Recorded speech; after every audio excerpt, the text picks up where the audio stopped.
शेरे Punjab 600 AM ते निघा हार्दिक स्वागत है। मैं तुहाडा मेजबान हरजीत सिंह गिल शो लैके तुहाडी सेवा च हाजिर है। 9:09 होए ने ते 28 अप्रैल का दिन है, वरा 2021 का बुधवार है। 16 विसाख नानक श्री संमत 553 निघा हार्दिक स्वागत है जी। अज दे हरजीत सिंह गिल शो दे विच तुहाडे नाल गलबात होएगी। पहले हिस्से देश पंजाब दे झरोखे दे विचों, फिर सरी नाल संबंधित एक मसला 84 एवन्यू नूं सिटी ऑफ सरी थरू करना चाहुंदी है 140 तो स्कॉट रोड तक।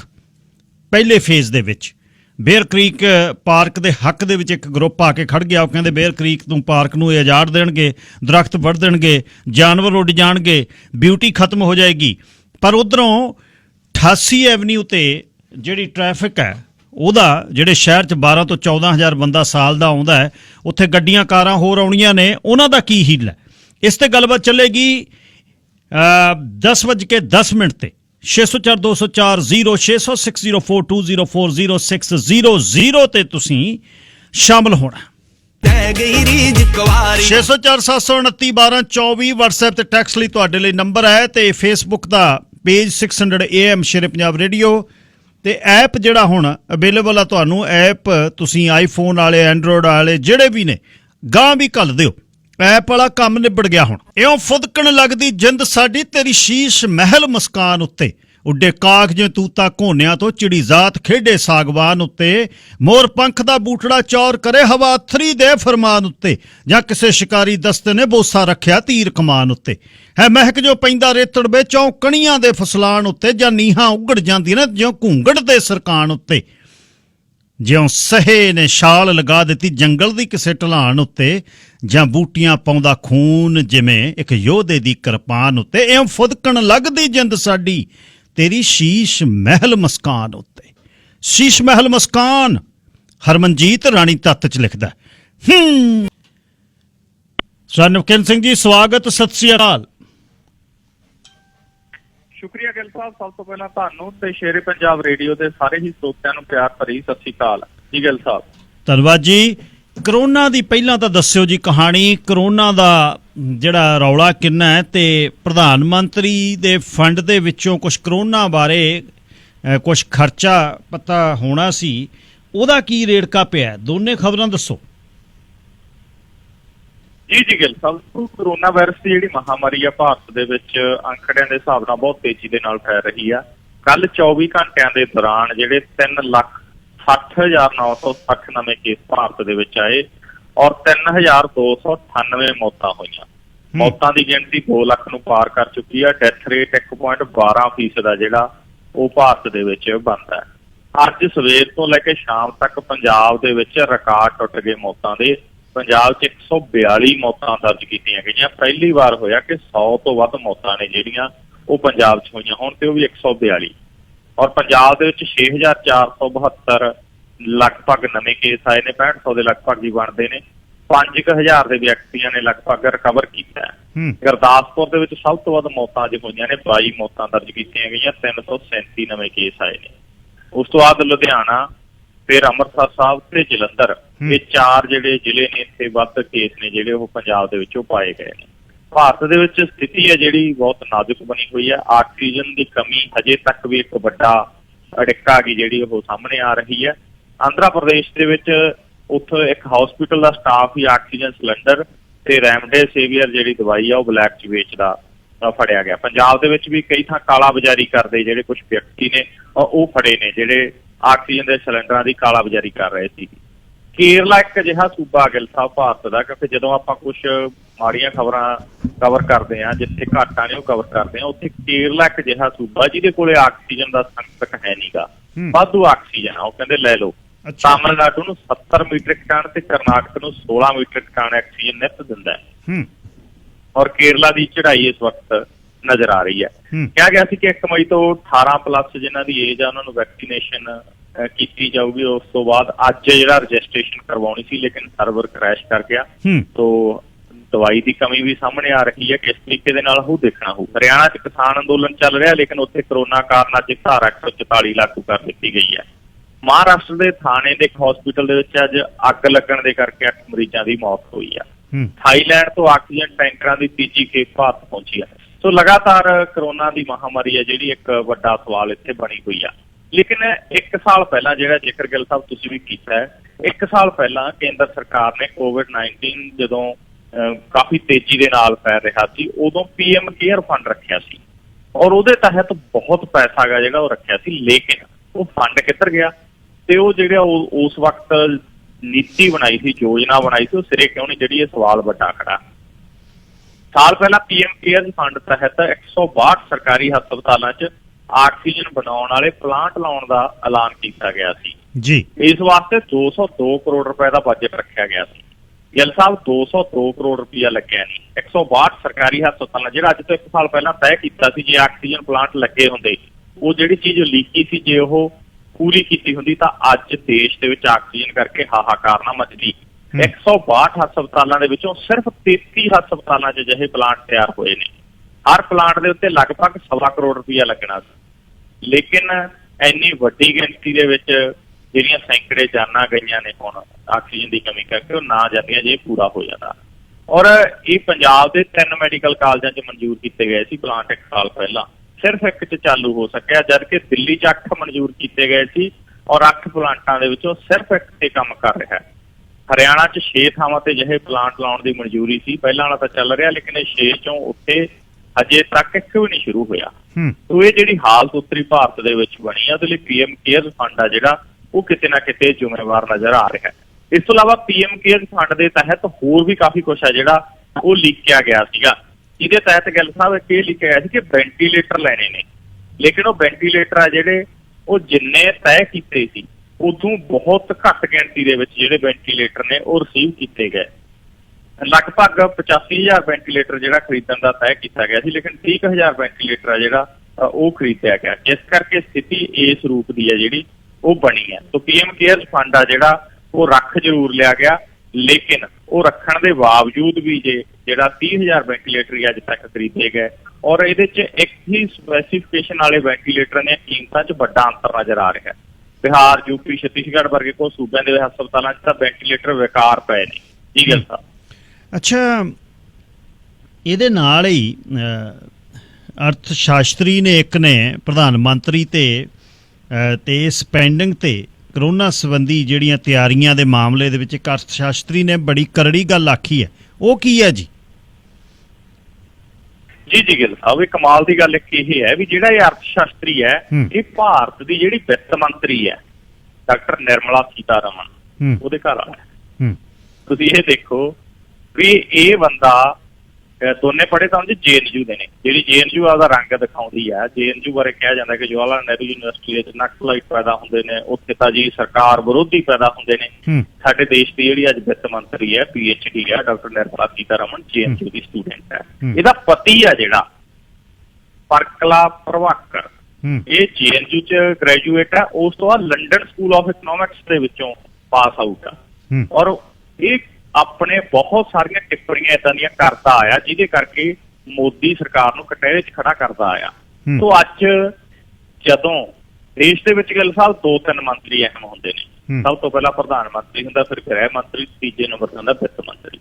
ਹੁਣ ਜੇ ਭਾਰਤ ਦੀ ਵਿੱਤ ਮੰਤਰੀ ਡਾਕਟਰ ਨਿਰਮਲਾ ਸੀਤਾਰਮਨ, ਉਹ ਤਾਂ ਬਾਰ-ਬਾਰ ਕਹਿ ਰਹੀ ਆ ਮੋਦੀ ਜੀ ਦੀ ਜਿਹੜੀ ਬੋਲੀ, ਸਿੱਖੀ, ਸਿਖਾਈ ਕਿ ਬਹੁਤ ਦੇਸ਼ ਅੱਗੇ ਜਾ ਰਿਹਾ ਹੈ, ਸਭ ਕੁਛ ਠੀਕ ਹੈ, ਕਿਸੇ ਚੀਜ਼ ਦੀ ਘਾਟ ਨਹੀਂ, ਕੋਈ ਕਮੀ ਨਹੀਂ, ਲੇਕਿਨ ਉਸੇ ਘਰ 'ਚ ਰਹਿ ਰਿਹਾ ਉਹਦਾ ਪਤੀ ਆ ਜਿਹੜਾ ਪਰਕਲਾ ਪ੍ਰਭਾਕਰ, ਉਹਨੇ ਮੋਦੀ ਸਰਕਾਰ ਦੀਆਂ ਤੱਥਾਂ ਤਹਿਤ ਧੱਜੀਆਂ ਡਾਤੀਆਂ।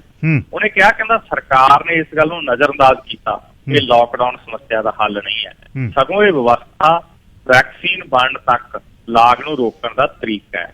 ਜਦੋਂ ਇਸ ਸਮੇਂ ਦੀ ਵਰਤੋਂ ਹਸਪਤਾਲਾਂ ਦਾ ਬੁਨਿਆਦੀ ਢਾਂਚਾ ਸੁਧਾਰਨ ਤੇ ਸਮਰੱਥਾ ਵਧਾਉਣ ਦੇ ਉੱਤੇ ਕਹਿੰਦਾ ਕੀਤੀ ਜਾਣੀ ਚਾਹੀਦੀ ਸੀ, ਉਦੋਂ ਦੀਵੇ ਜਗਾਉਣ ਤੇ ਤਾੜੀਆਂ ਵਜਾਉਣ 'ਚ ਦੇਸ਼ ਦੀ ਊਰਜਾ ਨੂੰ ਖਪਾਇਆ ਗਿਆ। ਆਰਥਿਕ ਪੈਕੇਜ ਰਾਹੀਂ ਕਹਿੰਦਾ ਵਾਂਝੇ ਵਰਗਾਂ ਨੂੰ ਮਦਦ ਪਹੁੰਚਾਉਣ ਦੀ ਬਜਾਏ ਸਰਕਾਰ ਹੈਡਲਾਈਨਜ਼ ਮੈਨੇਜਮੈਂਟ ਦੇ ਵਿੱਚ ਰੁੱਝੀ ਰਹੀ ਔਰ ਖਬਰਾਂ ਦੀਆਂ ਹੈਡਲਾਈਨ ਬਟੋਰਨ ਦੇ ਵਿੱਚ ਜਿਹੜਾ ਉਹ ਲੱਗੀ ਰਹੀ। ਉਹ ਕਹਿੰਦਾ ਦੇਸ਼ ਭਰ 'ਚ ਪ੍ਰਵਾਸੀ ਮਜ਼ਦੂਰਾਂ ਨੇ ਮਾਰਚ ਦੇ ਵਿੱਚ ਸਰਕਾਰ ਦੇ ਨਕੰਮੇਪਣ ਨੂੰ ਉਜਾਗਰ ਕੀਤਾ।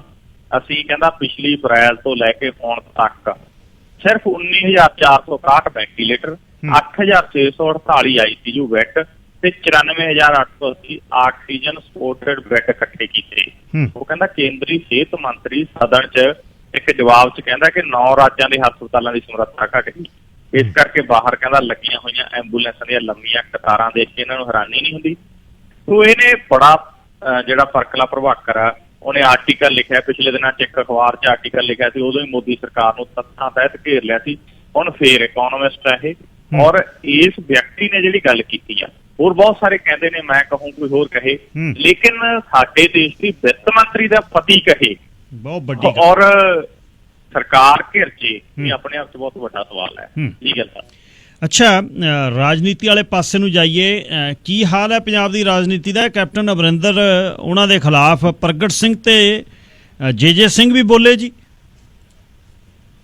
ਜੀ ਗੱਲ ਸਾਹਿਬ, ਕੱਲ ਜਦੋਂ ਕੈਪਟਨ ਅਮਰਿੰਦਰ ਸਿੰਘ ਨੇ ਨਵਜੋਤ ਸਿੰਘ ਸਿੱਧੂ ਤੇ ਟਿੱਪਣੀ ਕੀਤੀ ਹੈ, ਟਿੱਪਣੀ 'ਚ ਜਨਰਲ ਜੇ ਸਿੰਘ ਦਾ ਨਾਂ ਲੈਤਾ, ਔਰ ਜਨਰਲ ਜੇ ਸਿੰਘ ਦਾ ਨਾਂ ਲੈ ਕੇ ਕੈਪਟਨ ਅਮਰਿੰਦਰ ਸਿੰਘ ਨੇ ਇੱਕ ਗੱਲ ਦੇ ਨਾਲ ਕਈ ਮੋਰਚੇ ਖੋਲ੍ਹਤੇ। ਅੱਜ ਜਨਰਲ ਜੇ ਸਿੰਘ ਬੋਲਿਆ। ਜਨਰਲ ਜੇ ਸਿੰਘ ਨੇ ਜਿਹੜੀ ਟਿੱਪਣੀ ਕੀਤੀ ਹੈ, ਗੱਲ ਸਾਹਿਬ ਬੜੀ ਕਮਾਲ ਦੀ ਹੈ, ਕਿਉਂਕਿ ਜਨਰਲ ਜੇ ਸਿੰਘ ਪਹਿਲਾ ਭਾਰਤੀ ਫੌਜ ਦਾ ਉਹ ਮੁਖੀ ਹੋਇਆ ਜਿਹੜਾ ਸਰਦਾਰ ਹੋਇਆ, ਔਰ ਉਸ ਨੂੰ ਪ੍ਰਕਾਸ਼ ਸਿੰਘ ਬਾਦਲ ਹੋਰਾਂ ਨੇ ਲਿਆ ਕੇ ਕੈਪਟਨ ਅਮਰਿੰਦਰ ਖਿਲਾਫ ਪਟਿਆਲੇ ਚੋਣ ਲੜਾਈ ਸੀ। ਕੈਪਟਨ ਅਮਰਿੰਦਰ ਕੱਲ ਜਦੋਂ ਨਵਜੋਤ ਸਿੱਧੂ ਨੂੰ ਨਹੋਰਾ ਮਾਰਦਾ ਸੀ ਨਾ ਵੀ ਆ ਜਾ ਮੇਰੇ ਖਿਲਾਫ ਪਟਿਆਲੇ ਚੋਣ ਲੜ ਲੈ ਜੇ ਲੜਨੀ ਆ, ਨਾਲ ਹੀ ਕਹਿ ਗਿਆ ਕਹਿੰਦਾ ਜਨਰਲ ਜੇ ਸਿੰਘ ਨੂੰ ਜ਼ਮਾਨਤ ਜ਼ਬਤ ਹੋ ਗਈ। ਅੱਜ ਜਨਰਲ ਜੇ ਸਿੰਘ ਨੇ ਕਿਹਾ ਕਿ ਜ਼ਮਾਨਤ ਕਿਵੇਂ ਜ਼ਬਤ ਹੋਈ ਸੀ? ਉਹ ਕਹਿੰਦਾ ਕੈਪਟਨ ਅਮਰਿੰਦਰ ਸਿੰਘ ਤੇ ਪ੍ਰਕਾਸ਼ ਸਿੰਘ ਬਾਦਲ ਭਿਆਓ ਖਿਚੜੀ ਨੇ, ਇਹਨਾਂ ਨੇ ਰਲ ਕੇ ਕਹਿੰਦਾ ਫਰੈਂਡਲੀ ਮੈਚ ਖੇਡਿਆ, ਮੈਨੂੰ ਤਾਂ ਬਲੀ ਦਾ ਬੱਕਰਾ ਬਣਾਇਆ, ਕਹਿੰਦਾ ਮੈਨੂੰ ਲਿਆ ਕੇ ਇੱਥੋਂ ਚੋਣ ਲੜਾਤੀ, ਔਰ ਵੋਟਾਂ ਕਹਿੰਦਾ ਅਕਾਲੀ ਦਲ ਵਾਲਿਆਂ ਨੇ ਪਟਿਆਲੇ ਕੈਪਟਨ ਨੂੰ ਪਵਾਤੀਆਂ। ਕੈਪਟਨ ਨੇ ਕਹਿੰਦਾ ਉੱਥੇ ਚੋਣ ਲੜੀ ਸੀ ਲੰਬੀ ਤੋਂ ਬਾਦਲ ਖਿਲਾਫ, ਉੱਥੇ ਕਹਿੰਦਾ ਬਾਦਲ ਨੂੰ ਪਵਾਤੀਆਂ। ਤਾਂ ਇਹ ਕਹਿੰਦਾ ਜਿਹੜੀ ਜ਼ਮਾਨਤ ਜ਼ਬਤ ਹੋਈ ਆ ਉਹਦੇ ਲਈ ਕਹਿੰਦਾ ਕੈਪਟਨ ਅਮਰਿੰਦਰ ਸਿੰਘ ਜਿਹੜਾ ਤੇ ਪ੍ਰਕਾਸ਼ ਸਿੰਘ ਬਾਦਲ ਜਿਹੜਾ, ਇਹਨਾਂ ਦਾ ਗੱਠ ਜੋੜ ਜ਼ਿੰਮੇਵਾਰ ਆ। ਕਹਿੰਦਾ ਸਾਰਾ ਪੰਜਾਬ ਇਸ ਗੱਲ ਤੋਂ ਜਾਣੂ ਆ, ਤੁਸੀਂ ਬਾਦਲਾਂ ਨਾਲ ਘਿਓ ਖਿਚੜੀ ਹੋ। 17 ਦੀ ਚੋਣਾਂ 'ਚ ਬਾਦਲਾਂ ਨੇ ਸਾਜ਼ਿਸ਼ ਤਹਿਤ ਤੁਹਾਡੀ ਮਦਦ ਕੀਤੀ, ਜਿਸ ਦਾ ਕਰਜ਼ ਕੈਪਟਨ ਅਮਰਿੰਦਰ ਸਿੰਘ ਨੂੰ ਜੇ ਸਿੰਘ ਕਹਿੰਦੇ ਨੇ ਤੁਸੀਂ ਬਹਿਬਲ ਕਲਾਂ ਗੋਲੀकांड 'ਚ ਕਾਰਵਾਈ ਨਾ ਕਰਕੇ ਚੁਕਾ ਰਹੇ ਹੋ। ਕਹਿੰਦਾ 17 ਦੀ ਵਿਧਾਨ ਸਭਾ ਚੋਣ ਫਿਕਸ ਮੈਚ ਸੀ, ਇਹ ਗੱਲ ਕਿਸ ਤੋਂ ਲੁਕੀ ਨਹੀਂ, ਸਮਾਂ ਬਦਲਦਾ ਰਹਿੰਦਾ, ਕਹਿੰਦਾ ਭੁੱਲੋ ਨਾ ਕਦੇ ਤੁਸੀਂ ਵੀ ਪਟਿਆਲੇ ਤੋਂ ਜ਼ਮਾਨਤ ਜ਼ਬਤ ਕਰਾਈ ਆ। ਔਰ ਅਗਲੀ ਗੱਲ ਜਿਹੜੀ ਜਨਰਲ ਜੇ ਸਿੰਘ ਕਹਿ ਕੇ ਗਿਆ, ਬੜੀ ਕਮਾਲ ਦੀ ਕਹੀ ਆ ਉਹਨੇ, ਉਹ ਕਹਿੰਦਾ ਮੈਂ ਤਾਂ ਇੱਕ ਚੋਣ ਹਾਰਿਆ, ਤੁਸੀਂ ਜ਼ਮੀਰ ਹਾਰ ਚੁੱਕੇ ਹੋ। ਉਧਰੋਂ ਪ੍ਰਗਟ ਸਿੰਘ ਹਾਕੀ ਖਿਡਾਰੀ ਨਵਜੋਤ ਸਿੰਘ ਸਿੱਧੂ ਦਾ ਸਭ ਤੋਂ ਨੇੜਲਾ ਮਿੱਤਰ ਹੈ। ਪ੍ਰਗਟ ਸਿੰਘ ਵੀ ਜਦੋਂ ਗੱਲ ਕਰਦਾ ਬੜੀ ਬੇਬਾਕੀ ਦੇ ਨਾਲ ਕਰਦਾ ਹੈ, ਡਰਦਾ ਨਹੀਂ, ਝਿਪਦਾ ਨਹੀਂ ਤਾਂ ਹੁਣ ਸ਼ਾਇਦ ਉਹ ਵੀ ਮੰਤਰੀ ਬਣਿਆ ਹੁੰਦਾ। ਤਾਂ ਪ੍ਰਗਟ ਸਿੰਘ ਨੇ ਵੀ ਕੈਪਟਨ ਅਮਰਿੰਦਰ ਸਿੰਘ ਨੂੰ ਖਰੀਆਂ ਸੁਣਾਈਆਂ। ਪ੍ਰਗਟ ਸਿੰਘ ਨੇ ਕਿਹਾ, ਉਹ ਕਹਿੰਦਾ ਸਰਵੇ ਕਰਾ ਲਓ ਕਪਤਾਨ ਸਾਹਿਬ ਵੀ ਆਪਾਂ ਕਿੰਨੇ ਸਹੀ ਹਾਂ।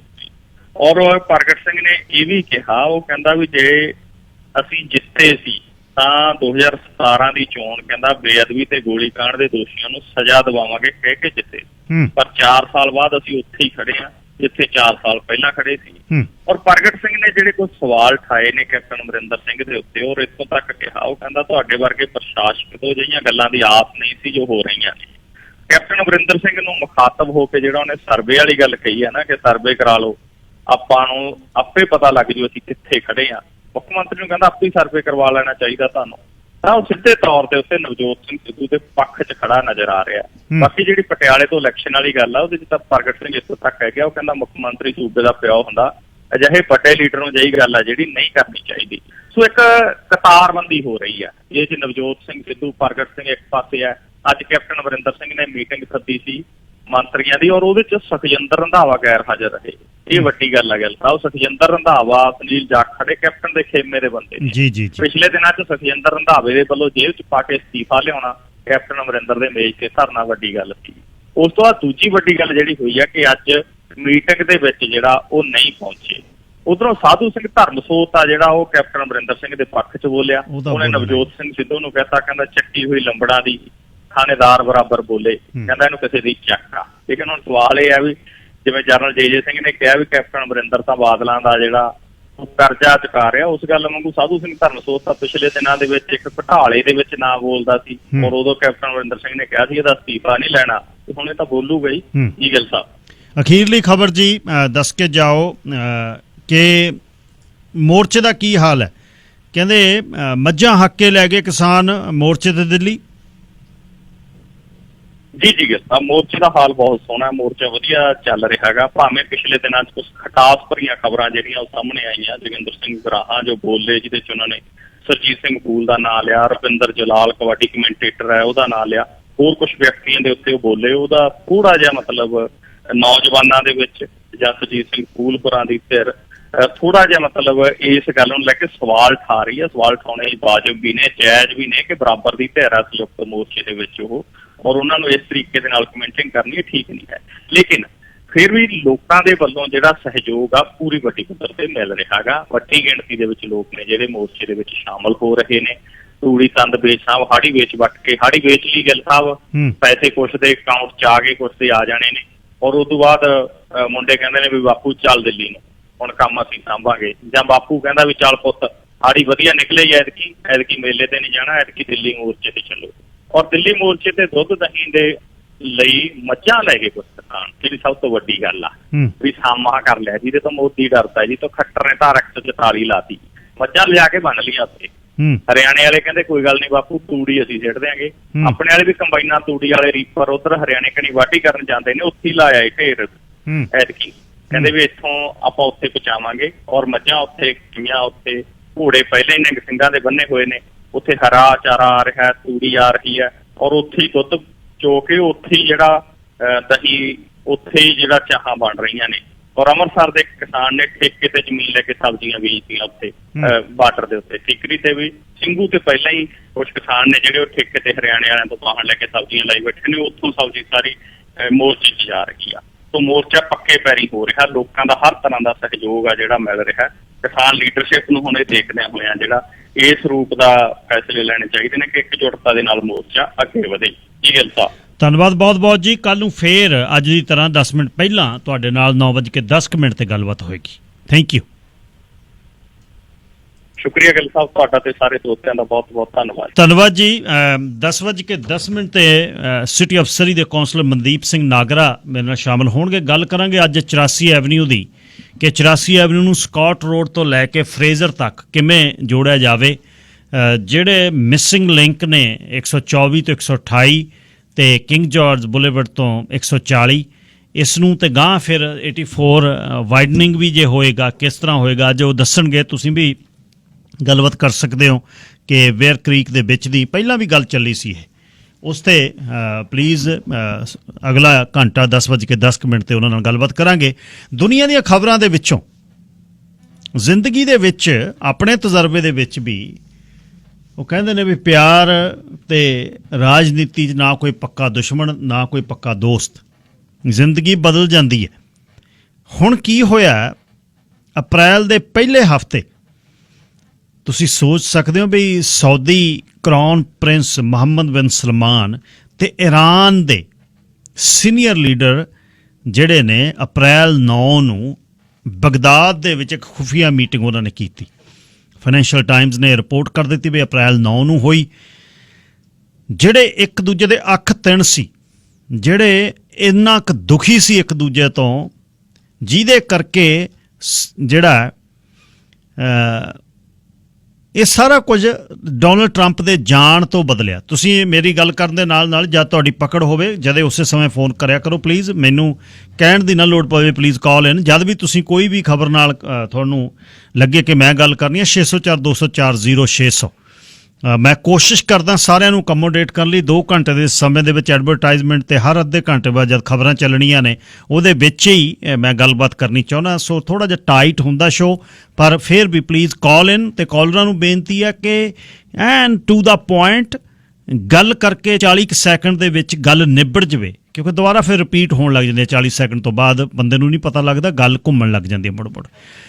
ਸੋ ਇਹ ਖੇਮਾ ਜਿਹੜਾ ਮਾਈਕ ਪੋਂਪੀਓ ਦੇ ਨਾਲ ਡੋਨਲਡ ਟਰੰਪ ਤੇ ਉਹਦਾ ਜਵਾਈ ਜੈਰਡ ਕੁਸ਼ਨਰ ਜਿਹੜਾ ਜਿਊਸ਼ ਆ, ਉਹ ਨੇ ਸਾਊਦੀ ਅਰਬ ਦੇ ਨਾਲ ਤੇ ਹੋਰ ਅਰਬ ਨੇਸ਼ਨ ਦੇ ਨਾਲ ਇਜ਼ਰਾਈਲ ਦੀ ਯਾਰੀ ਜਿਹੜੀ ਹੈ ਉਹ ਪਵਾ ਦਿੱਤੀ, ਕਿਉਂਕਿ ਉਹ ਐਂ ਸੀ ਕਿ ਮੈਂ ਹਾਰਨਾ ਨਹੀਂ। ਤੇ ਆਹ ਟਰਮ ਦੇ ਵਿੱਚ ਗੱਲ ਸਿਰੇ ਚੜ੍ਹ ਜਾਣੀ ਸੀ। ਜਿਉਂ ਹੀ ਡੋਨਲਡ ਟਰੰਪ ਹਾਰਿਆ, ਚੀਜ਼ਾਂ ਬਦਲ ਗਈਆਂ। ਜਿੱਥੇ ਇਜ਼ਰਾਈਲ ਤੇ ਈਰਾਨ ਇੱਕ ਦੂਜੇ ਨੂੰ ਵਾਈਪ ਆਊਟ ਕਰਨ ਲਈ ਦੁਨੀਆ ਦੇ ਨਕਸ਼ੇ ਤੋਂ ਗੱਲਾਂ ਕਰ ਰਹੇ ਨੇ, ਉੱਥੇ ਜਿਹੜੀ ਯਾਰੀ ਪਈ ਸੀ ਸਾਊਦੀ ਅਰਬ ਨਾਲ ਉਹ ਯਾਰੀ ਤੜਕ ਕਰਕੇ ਟੁੱਟਦੀ ਲੱਗਦੀ ਹੈ। ਸੁੰਨੀ ਤੇ ਸ਼ੀਆ ਰਲ ਕੇ ਬਹਿ ਗਏ, ਫਿਰ ਵੀ ਉਹ ਕਹਿਣਗੇ ਅਸੀਂ ਸਾਡਾ ਧਰਮ ਇੱਕੋ ਜਿਹਾ, ਕੋਈ ਕਹਾਣੀ ਨਹੀਂ। ਹੁਣ ਕੀ ਹੋ ਰਿਹਾ, ਹੁਣ ਸ਼ਿਫਟਿੰਗ ਕਿੱਥੇ ਹੋ ਰਹੀ ਹੈ, ਇਹਨੂੰ ਸਮਝੋ। ਨੌਟ ਕਿੱਥੇ ਹੈ ਅਸਲ ਭੂਮੱਧ ਦਾ ਏਰੀਆ, ਮਿਡਲ ਈਸਟ ਦਾ ਏਰੀਆ ਨਾ ਬੜਾ ਟਾਈਟ ਹੋ ਰਿਹਾ। ਕਾਰਨ ਇੱਕ ਹੈ ਕਿ ਰਸ਼ੀਆ ਫਲੈਕਸ ਕਰ ਰਿਹਾ। ਰਸ਼ੀਆ ਈਰਾਨ ਦੇ ਨੇੜੇ ਹੈ, ਰਸ਼ੀਆ ਈਰਾਨ ਦੇ ਨੇੜੇ ਹੈ ਅਤੇ ਈਰਾਨ ਵੱਲ ਨੂੰ ਹੁਣ ਝਾਕਣ ਦੀ ਅਮਰੀਕਾ ਦੀ ਗੱਲ ਹੀ ਨਹੀਂ, ਉਹਨਾਂ ਦੇ ਧਿਆਨ ਦੇ ਵਿੱਚ ਹੀ ਨਹੀਂ ਸੀ। ਡੋਨਲਡ ਟਰੰਪ ਨੂੰ ਨੈਕਸਟ ਟਰਮ ਮਿਲ ਜਾਂਦੀ, ਮਿਲ ਜਾਂਦੀ, ਹੋ ਸਕਦਾ ਈਰਾਨ 'ਤੇ ਕੋਈ ਹਮਲਾ ਹੋ ਸਕਦਾ ਸੀ, ਉਹਦੇ ਨਿਊਕਲੀਅਰ ਫੈਸਿਲਿਟੀਜ਼ 'ਤੇ। ਹੁਣ ਨਵੀਂ ਜਿਹੜੀ ਕੀ ਸਫਬੰਦੀ ਹੋ ਰਹੀ ਹੈ, ਨਵੀਂ ਸਫਬੰਦੀ ਇਹ ਹੋ ਰਹੀ ਹੈ ਵੀ ਈਰਾਨ ਅਤੇ ਸਾਊਦੀ ਅਰਬ ਅਤੇ ਇਰਾਕ ਇਕੱਠੇ ਹੋਣ ਦੀ ਕੋਸ਼ਿਸ਼ 'ਚ ਨੇ। ਇਹ ਇਕੱਠੇ ਹੋਣ ਦਾ ਕੀ ਮਤਲਬ ਕਿ ਅਸੀਂ ਇਸ ਖਿੱਤੇ ਦੇ ਵਿੱਚ ਸਾਊਦੀ ਅਰਬ ਨੂੰ ਹੁਣ ਐ ਹੋ ਰਿਹਾ ਵੀ ਮੈਂ ਅਲੱਗ ਥਲੱਗ ਹੋ ਕੇ ਰਹਿ ਗਿਆ। ਆਉਂਦੇ ਹੀ ਬਾਈਡਨ ਨੇ ਕਹਿ ਦਿੱਤਾ ਮੈਂ ਯਮਨ ਦੀ ਵਾਰ ਦਾ ਬਿਲਕੁਲ ਮਦਦਗੀਰ ਨਹੀਂ ਹੈ, ਮੈਂ ਹਥਿਆਰਾਂ ਦੀ ਗੱਲ ਵੇਖ ਕੇ ਕਰਾਂਗਾ। ਹੁਣ ਸਾਊਦੀ ਅਰਬ ਨੂੰ ਪਤਾ ਹੈ ਕਿ ਹੁਣ ਬਾਈਡਨ ਦੀਆਂ ਜਿਹੜੀਆਂ ਲਾਈਨਾਂ 'ਚ ਕੀ ਆ, ਬਾਈਡਨ ਦੇ 100 ਦਿਨ ਪੂਰੇ ਹੋ ਗਏ। 100 ਦਿਨਾਂ ਦੇ ਵਿੱਚ ਬਾਈਡਨ ਨੇ ਜਿਹੜਾ ਕੁਛ ਕੀਤਾ ਬਿਲਕੁਲ ਟਵਿੱਟਰ ਤੋਂ ਗਾਇਬ ਆ। ਕੰਮ ਜਿਹੜੇ ਹੋ ਰਹੇ ਨੇ, ਕੰਮ ਵੱਧ ਹੋ ਰਹੇ ਨੇ, ਰੌਲਾ ਘੱਟ ਪੈ ਰਿਹਾ। ਇਹਨੂੰ ਬੋਰਿੰਗ ਪ੍ਰੈਜ਼ੀਡੈਂਟ ਵੀ ਕਹਿੰਦੇ ਨੇ, ਪਰ ਉਹ ਕੰਮ ਕਰ ਰਿਹਾ। ਉਹ ਕਹਿੰਦਾ ਮੇਰਾ ਕੰਮ ਇਹ ਥੋੜ੍ਹਾ ਵੀ ਟਵਿੱਟਰ 'ਤੇ ਜਿਹੜਾ ਕੁਆਈਟਿਊਡ, ਜਿਹੜਾ 100 ਡੇਜ਼ ਆਫ ਕੁਆਈਟਿਊਡ, ਉਹਦਾ ਅੱਜ ਸਿਰਲੇਖ CBC ਨੇ ਲਿਖਿਆ। ਕਹਿੰਦਾ ਬਈ ਇਹਦੇ ਵਿੱਚ ਕੇਬਲ ਜਿਹੜੀਆਂ ਨਿਊਜ਼ ਰੇਟਿੰਗਾਂ ਡਾਊਨ ਚਲੇ ਗਈ, ਨਿਊਜ਼ ਸਾਈਟਸ ਡਰੋਪ ਹੋ ਗਈਆਂ, ਟਵੀਟਸ ਪ੍ਰੈਜ਼ੀਡੈਂਟ ਦੇ ਰੇਅਰ ਹੋ ਗਏ। ਉਹਦਾ ਕੰਮ ਥੋੜ੍ਹਾ ਇਹ ਕੰਮ ਕਰਨ ਦਾ, ਟਵੀਟ 'ਤੇ ਉਹਦਾ ਥੋੜ੍ਹਾ ਕੰਮ ਹੈ। ਸੋ ਬਾਈਡਨ ਦੀ ਪ੍ਰੈਜ਼ੀਡੈਂਸੀ ਜਿਹੜੀ 1460 ਦਿਨਾਂ ਦੀ ਰੋਲਰ ਕੋਸਟਰ ਸੀ ਡੋਨਲਡ ਟਰੰਪ ਦਾ, 100 ਦਿਨਾਂ ਦੇ ਵਿੱਚ ਉਹਨੇ ਸ਼ਾਂਤ ਕਰ ਦਿੱਤਾ ਪਾਣੀ। ਅਤੇ ਵੱਡੇ ਵੱਡੇ ਉਹਨੇ ਅਹਿਦ ਲਏ ਨੇ ਇਹਦੇ 'ਤੇ। ਬਹੁਤ ਵੱਡਾ ਇੱਕ ਪੈਕੇਜ $2 ਟ੍ਰਿਲੀਅਨ ਦਾ, ਬੱਚੇ ਜਿਹੜੇ ਵੀ ਅਮਰੀਕਾ ਦੇ ਭੁੱਖੇ ਨਾ ਮਰਨ ਇਸ ਸਮਰ ਦੇ ਵਿੱਚ, ਉਹਨਾਂ ਨੂੰ ਹੈਲਦੀ ਜਿਹੜਾ ਖਾਣਾ ਹੋਵੇ, ਨਿਊਟ੍ਰੀਸ਼ਨ ਉਹਨਾਂ ਦੀ ਤਕੜੀ ਹੋਵੇ ਅਤੇ ਜਵਾਕ ਸਾਡੇ ਤਕੜੇ ਹੋਣ। ਕਦੇ ਇਹਨਾਂ ਦੇਸ਼ਾਂ ਦੇ ਵਿੱਚ ਅਸੀਂ ਇਹ ਨਹੀਂ ਸੋਚਦੇ ਵੀ ਇਹ ਅਮੀਰ ਦੇਸ਼ਾਂ 'ਚ ਕੋਈ ਭੁੱਖਾ ਸੌਂਦਾ ਹੋਊ। ਸੋਚਦੇ ਹੋ ਤੁਸੀਂ? ਯੈਸ, ਇੱਥੇ ਲੋਕ ਭੁੱਖੇ ਸੌਂਦੇ ਨੇ। ਸਟੈਂਪਸ ਦਿੱਤੀਆਂ ਜਾਂਦੀਆਂ ਨੇ ਅਮਰੀਕਾ ਦੇ ਵਿੱਚ ਜਿਹਦੇ ਵਿੱਚ ਹੈਲਦੀ ਖਾਣਾ ਨਹੀਂ, ਤਾਂ ਹੀ ਉਹ ਮੋਟੇ ਨੇ ਲੋਕ। ਗਰੀਬੀ ਇੱਥੇ ਹੈ ਤੁਹਾਡੀ ਸਰੀ ਦੇ ਵਿੱਚ। 10 ਕਿਲੋਮੀਟਰ ਜਾ ਕੇ ਕਿੰਗ ਜਾਰਜ ਤੇ 64 ਤੋਂ ਜੇ ਤੁਰੋਂਗੇ 104 ਟੱਪਦੇ ਹੀ ਵੇਖ ਲਿਓ ਵੀ ਗਰੀਬੀ ਕਿੱਥੇ ਆ ਤੇ ਰੋਟੀ ਕਿੱਥੇ, ਜਾ ਕੇ ਵੇਖਿਓ। ਸੋ ਇਹ ਹੁਣ ਨਵੀਂ ਜਿਹੜੀ ਸਫਬੰਦੀ ਹੋ ਰਹੀ ਹੈ ਉਹ ਹੋ ਰਹੀ ਹੈ ਮੁਹੰਮਦ ਬਿਨ ਸਲਮਾਨ। ਮੁਹੰਮਦ ਬਿਨ ਸਲਮਾਨ ਦਾ ਇੱਕੋ ਹੀ ਆ ਵੀ ਉਹਨੇ ਟੱਬਰ ਦੇ ਵਿੱਚ ਬਹੁਤ ਦੁਸ਼ਮਣ ਪਾਲ ਲਏ। ਉਹ ਟੱਬਰ ਦੇ ਦੁਸ਼ਮਣਾਂ ਨੂੰ ਦੱਬਣ ਦੇ ਲਈ, ਦੱਬ ਕੇ ਰੱਖਣ ਦੇ ਲਈ ਹੁਣ ਆਲੇ ਦੁਆਲੇ ਉਹ ਜਿਹੜਾ ਕੋਸ਼ਿਸ਼ ਕਰ ਰਿਹਾ ਕਿ ਮੈਂ ਲੀਡਰ ਬਣ ਕੇ ਉੱਠਾਂ। ਹੋਰ ਜਿੰਨੀਆਂ ਵੀ ਇਹ ਜਿਹੜੀਆਂ ਆਇਲ ਨੇਸ਼ਨਸ ਨੇ, ਉਹ ਆਪਣੇ ਸਟੇਕ ਜਿਹੜੀਆਂ ਨੇ ਆਇਲਸ ਦੇ ਬਾਹਰਲੀਆਂ ਕੰਪਨੀਆਂ ਨੂੰ ਵੇਚਣ ਲੱਗੀ ਨੇ ਬਿਲੀਅਨਸ ਆਫ ਡਾਲਰ ਦੀ। ਇਹ ਸਾਰੀਆਂ ਇਹਦੇ ਵਿੱਚ ਸਾਊਦੀ ਅਰਬ ਵੀ ਵੇਚ ਰਿਹਾ, ਓਮਾਨ ਵੀ, UAE ਵੀ ਵੇਚ ਰਿਹਾ, ਬਾਹਰਲੇ ਲੋਕਾਂ ਨੂੰ ਇਨਵੈਸਟ ਕਰਵਾ ਰਹੇ ਨੇ ਅਤੇ ਉਹਦੇ ਵਿੱਚੋਂ ਆਪਣੀਆਂ ਵੱਡੀਆਂ ਕੰਪਨੀਆਂ ਜਿਹੜੀਆਂ ਸਟੇਟ ਰਨ ਉਹਨਾਂ ਦੀਆਂ ਕੰਪਨੀਆਂ ਨੇ, ਉਹਨਾਂ ਦੇ ਸਟੇਕਸ ਉਹ ਬਾਹਰ ਵੇਚ ਰਹੇ ਨੇ। ਸੋ ਇਹ ਬੜੀ ਡਰਾਮੈਟਿਕ ਚੇਂਜ ਹੋ ਰਹੀ ਆ। ਹੁਣ ਉੱਧਰੋਂ ਦੇਸ਼ ਜਿਹੜੇ ਨੇ ਨੈਕਸਟ ਵਾਰ ਲਈ ਤਿਆਰ ਹੋਣ ਲਈ, ਦੋਨੇ ਵੱਡੇ ਦੇਸ਼ ਚੀਨ ਅਤੇ ਰੂਸ ਆਪਣੇ ਆਪਣੇ ਇੰਟਰਨੈਸ਼ਨਲ ਸਪੇਸ ਸਟੇਸ਼ਨ ਬਣਾਉਣ ਦੇ ਲਈ ਤਿਆਰੀ 'ਚ ਨੇ। ਇੰਟਰਨੈਸ਼ਨਲ ਸਪੇਸ ਸਟੇਸ਼ਨ ਦੇ ਵਿੱਚ ਪਹਿਲੇ ਹਿੱਸੇ ਦੇ ਵਿੱਚ ਚੀਨ ਸਭ ਤੋਂ ਆਪਣੀ ਮੇਨ ਉਸਦੀ ਜਿਹੜੀ ਭੁਜਾ, ਜਿਹੜਾ ਮੇਨ ਉਹਦਾ ਪਾਰਟ ਹੈ, ਉਹ ਦਾਗਣ ਜਾ ਰਿਹਾ ਇੱਕ ਅੱਧੇ ਦਿਨ ਦੇ ਵਿੱਚ। ਸੋ ਇੰਟਰਨੈਸ਼ਨਲ ਸਪੇਸ ਸਟੇਸ਼ਨ ਬਣਾਉਣਾ ਕੀ ਵੀ ਨੈਕਸਟ ਵਾਰ ਜਿਹੜੀ ਹੈ ਅਸਮਾਨ ਦੇ ਵਿੱਚੋਂ ਲੜਨ ਦੀ ਤਿਆਰੀ, ਉੱਧਰ ਨੂੰ ਗੱਲ ਚੱਲੇਗੀ। ਸੋ ਇਹ ਜਿਹੜਾ ਪਾਵਰ ਹੰਗਰ ਹੈ, ਅਸਰ ਕੁਛ ਨਹੀਂ ਦੇਸ਼ਾਂ ਦੇ ਵਿੱਚ। ਦੇਸ਼ ਕਿਸੇ ਨੂੰ ਨਹੀਂ ਕਹਿੰਦੇ, ਧਰਤੀ 'ਤੇ ਉੱਪਰ ਬਾਹੀਆਂ ਲੀਕਾਂ ਦੇਸ਼ ਬਣਾਉਂਦੀਆਂ ਨੇ। ਮਦਰ ਅਰਥ ਆ ਜਿਹੜੀ, ਉਹ ਕਿਸੇ ਨੂੰ ਬਿਲੋਂਗ ਨਹੀਂ ਕਰਦੀ, ਸਾਰਿਆਂ ਦੀ ਹੈ। ਪਰ ਸਭ ਤੋਂ ਵੱਡਾ ਇਸ਼ੂ ਇਹ ਹੋ ਗਿਆ ਕਿ ਇਹ ਜਿਹੜਾ ਕੋਸ਼ਿਸ਼ ਹੋ ਰਹੀ ਹੈ ਦੁਨੀਆ 'ਤੇ ਸਰਦਾਰੀ ਦੀ, ਜਿਨ੍ਹਾਂ ਨੂੰ ਕੁਦਰਤ ਨੇ ਪਾਣੀ ਦੀ ਜਗ੍ਹਾ ਤੇਲ ਦਿੱਤਾ, ਅਮੀਰ ਹੋ ਗਏ। ਬੇਦੂਜ਼ ਜਿਹੜੇ ਅਰਬ ਦੇਸ਼ਾਂ ਦੇ ਲੋਕ ਸੇ 30 ਸਾਲ 25 ਸਾਲ ਪਹਿਲਾਂ ਹੀ 90 ਮੈਂ 91 92 ਦੇ ਵਿੱਚ 25-30 ਸਾਲ ਪਹਿਲਾਂ ਮੈਂ ਨੇਸ਼ਨਸ ਨੂੰ ਘੁੰਮਿਆ, ਡਰਾਈਵ ਕੀਤੀ ਮੈਂ ਇਹਨਾਂ ਸੜਕਾਂ 'ਤੇ। ਕੱਖ ਨਹੀਂ ਸੀ ਉੱਥੇ, ਰੇਤ ਬਰਨੋਂ ਉੱਡਦੀ, ਪੋਲੀ ਜਿਵੇਂ ਉੱਡਦੀ ਬਠਿੰਡੇ ਦੇ ਟਿੱਬਿਆਂ 'ਚ ਰੇਤਾ ਉੱਡਦਾ। ਬੰਦੇ ਅੱਜ ਰੇਤੇ ਦੀ ਢਿੱਗ ਕਿਤੇ ਆ, ਦੂਜੀ ਰੇਤੇ ਦੀ ਢਿੱਗ ਕੀਤੇ ਆ, ਕੱਖ ਨਹੀਂ ਸੀ। ਕੁੱਲੀਆਂ 'ਚ ਰਹਿੰਦੇ, ਖੱਚਰਾਂ ਤੇ ਤੁਰਦੇ ਫਿਰਦੇ, ਕੱਖ ਨਹੀਂ ਸੀ। ਬਦੂ ਸ਼ਬਦ ਉਹਨਾਂ ਦਾ ਹੈ, ਇਹ ਖਾਨਾ ਬਦੋਸ਼ਾਂ ਵਾਂਗੂ ਜ਼ਿੰਦਗੀ ਬਤੀਤ ਕਰਦੇ। ਅੱਜ ਉਹਨਾਂ ਨੂੰ ਜਾ ਕੇ ਵੇਖਿਓ ਉਹਨਾਂ ਦੀਆਂ ਨੇਸ਼ਨਸ ਦੇ ਵਿੱਚ ਪੈਸੇ ਦੀ ਕਰਾਮਾਤ ਕੀ ਹੈ। ਜਦ ਰੂਸ ਖਖੜੀਆਂ ਕਰੇਲੇ ਹੋਇਆ, ਦੁਬਈ ਨੇ ਰਾਹ ਖੋਲ੍ਹ ਦਿੱਤੇ ਕਿ ਆ ਜਾਓ ਲੈ ਆਓ ਪੈਸਾ ਚੱਕ ਕੇ। ਹੁਣ ਵੀ ਦੁਨੀਆ ਦਾ ਸਤੰਬਰ 11 ਤੋਂ ਬਾਅਦ ਦੁਨੀਆ ਦਾ ਪੈਸਾ ਜਿਹੜਾ ਵਾਲ ਸਟਰੀਟ ਤੋਂ ਚੱਕ ਕੇ ਅਗਲੇ ਨੇ ਦੁਬਈ ਮਾਰਿਆ। ਅਰਬ ਨੇਸ਼ਨਸ ਪੈਸੇ ਇਕੱਠੇ ਕਰਕੇ ਤੇ ਲੋਕਾਂ ਦਾ ਕਾਲਾ ਧਨ ਬਿਨਾਂ ਅਕਾਊਂਟੇਬਿਲਿਟੀ ਤੇ ਚੱਕ ਕੇ ਆ ਫੈਲਿਆ ਨਾ ਕੋਵਿਡ, ਚੱਕੇ ਲੋਕਾਂ ਨੇ ਜੈਟ ਬੰਬਿਓਂ ਸਿੱਧੇ ਦੁਬਈ। 90% ਲੋਕ ਅਮੀਰ ਲੋਕਾਂ ਦੇ ਘਰ ਦੁਬਈ ਦੇ ਵਿੱਚ ਨੇ, ਚਾਹੇ ਸਾਲ 'ਚ 2 ਮਹੀਨੇ ਜਾਣ ਡੇਢ। ਇੱਕ ਉਹਨਾਂ ਨੇ ਜੁਗਾੜ ਇੱਕ ਸੈੱਟ ਕਰ ਲਿਆ ਵੀ ਜਦ ਸਾਡਾ ਦੇਸ਼ ਦਾ ਟੈਕਸ ਵਿਭਾਗ ਪਿੱਛੇ ਪਊਗਾ ਅਸੀਂ ਦੁਬਈ ਜਾ ਵੜਾਂਗੇ। ਕਿਸੇ ਨਾਲ ਐਕਸਟ੍ਰਾਡੀਸ਼ਨ ਦੀ ਸੰਧੀ ਨਹੀਂ, ਹਵਾਲਗੀ ਦੀ। ਉਹਨਾਂ ਨੂੰ ਪੈਸਾ ਚਾਹੀਦਾ, ਉਹ ਕਹਿੰਦੇ ਆ ਜਾਓ, ਸਾਨੂੰ ਕੀ ਹੈ। ਤੇਲ ਬੇਸ ਜਿਹੜੀ ਆਇਲ ਬੇਸਡ ਇਕੋਨਮੀ ਨੂੰ ਸ਼ਿਫਟ ਕਰ ਰਹੇ ਨੇ ਇਹ ਨੇਸ਼ਨਸ, ਕਿਉਂਕਿ ਆਉਣ ਵਾਲੇ 15 ਅਸੀਂ ਤਾਂ ਅੱਜ ਦੀ ਸੋਚਦੇ ਨਾ ਵੀ ਅੱਜ ਦਿਹਾੜੀਦਾਰ ਬੰਦੇ ਨੇ ਦਿਹਾੜੀ ਦੀ ਉਹ ਸੋਚਣਾ। ਕਹਿੰਦਾ ਬਾਤ ਪਾਵਾਂ ਟੁੱਕ, ਕਿਉਂਕਿ ਰੋਟੀ ਦੀ ਉਹ ਗੱਲ ਹੈ।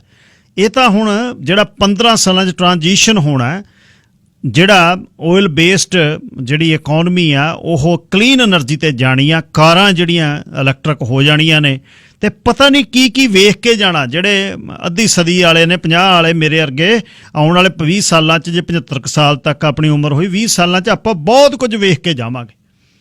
ਸ਼ਿਫਟ ਹੋ ਰਿਹਾ, ਬਹੁਤ ਕੁਝ ਮੂਵ ਹੋ ਰਿਹਾ। ਸੋ ਆਮ ਬੰਦੇ ਦੇ ਪਹੁੰਚ ਤੋਂ ਬਾਹਰ ਹੈ। ਸਾਨੂੰ ਤਾਂ ਆ ਗਈ ਤਿਆਰ ਹੋਈ ਗੱਡੀ, ਅਸੀਂ ਕਹਿੰਦੇ ਖਰੀਦ ਲਓ, ਇੰਨਾ ਕੀ ਹੈ। ਪਰ ਉਹ ਤਾਰਾਂ ਦੇ ਪਿੱਛੇ ਕੀ ਹੋ ਰਿਹਾ ਹੈ, ਉਹ ਬਹੁਤ ਵੱਡੀ ਚੀਜ਼ ਵੇਖਣ ਵਾਲੀ ਹੈ। ਸੋ ਇਸੇ ਤਰ੍ਹਾਂ ਹੀ ਦੁਨੀਆ ਦੀ ਇਹ ਜਿਹੜੀ ਮੁਹੰਮਦ ਬਿਨ ਸਲਮਾਨ ਤੇ ਇਰਾਨੀ ਬੰਦੇ ਇਕੱਠੇ ਬੈਠ ਸਕਦੇ ਆ।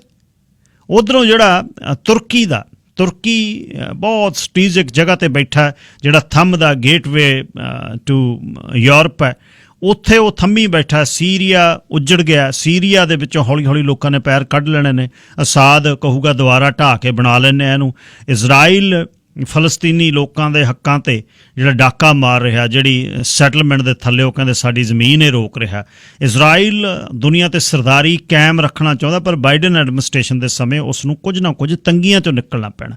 ਜੇ ਕਿਤੇ ਦੁਬਾਰਾ ਸਰਪੰਚ ਆ ਜਾਂਦਾ ਫਿਰ ਉਹ ਗੱਲ ਨੱਪੀ ਬੈਠਾ ਸੀ, ਪੋਂਪੀਓ ਦੇ ਰਾਹੀਂ ਬਹੁਤ ਕੁਝ ਸੈੱਟ ਕਰੀ ਬੈਠਾ ਸੀ। ਹੋ ਸਕਦਾ ਇਸ ਟਰਮ ਦੇ ਵਿੱਚ ਈਰਾਨ 'ਤੇ ਹਵਾਈ ਹਮਲਾ ਵੀ ਹੋ ਜਾਂਦਾ, ਪਰ ਹੁਣ ਸਥਿਰਤਾ ਮਿਡਲ ਈਸਟ ਦੇ ਵਿੱਚ ਹੋਏਗੀ। ਸਨੀ ਜੀ ਤੁਸੀਂ ਏਅਰ ਤੇ ਹੋ, ਸਤਿ ਸ੍ਰੀ ਅਕਾਲ। ਸਤਿ ਸ੍ਰੀ ਅਕਾਲ ਜੀ ਸਰ।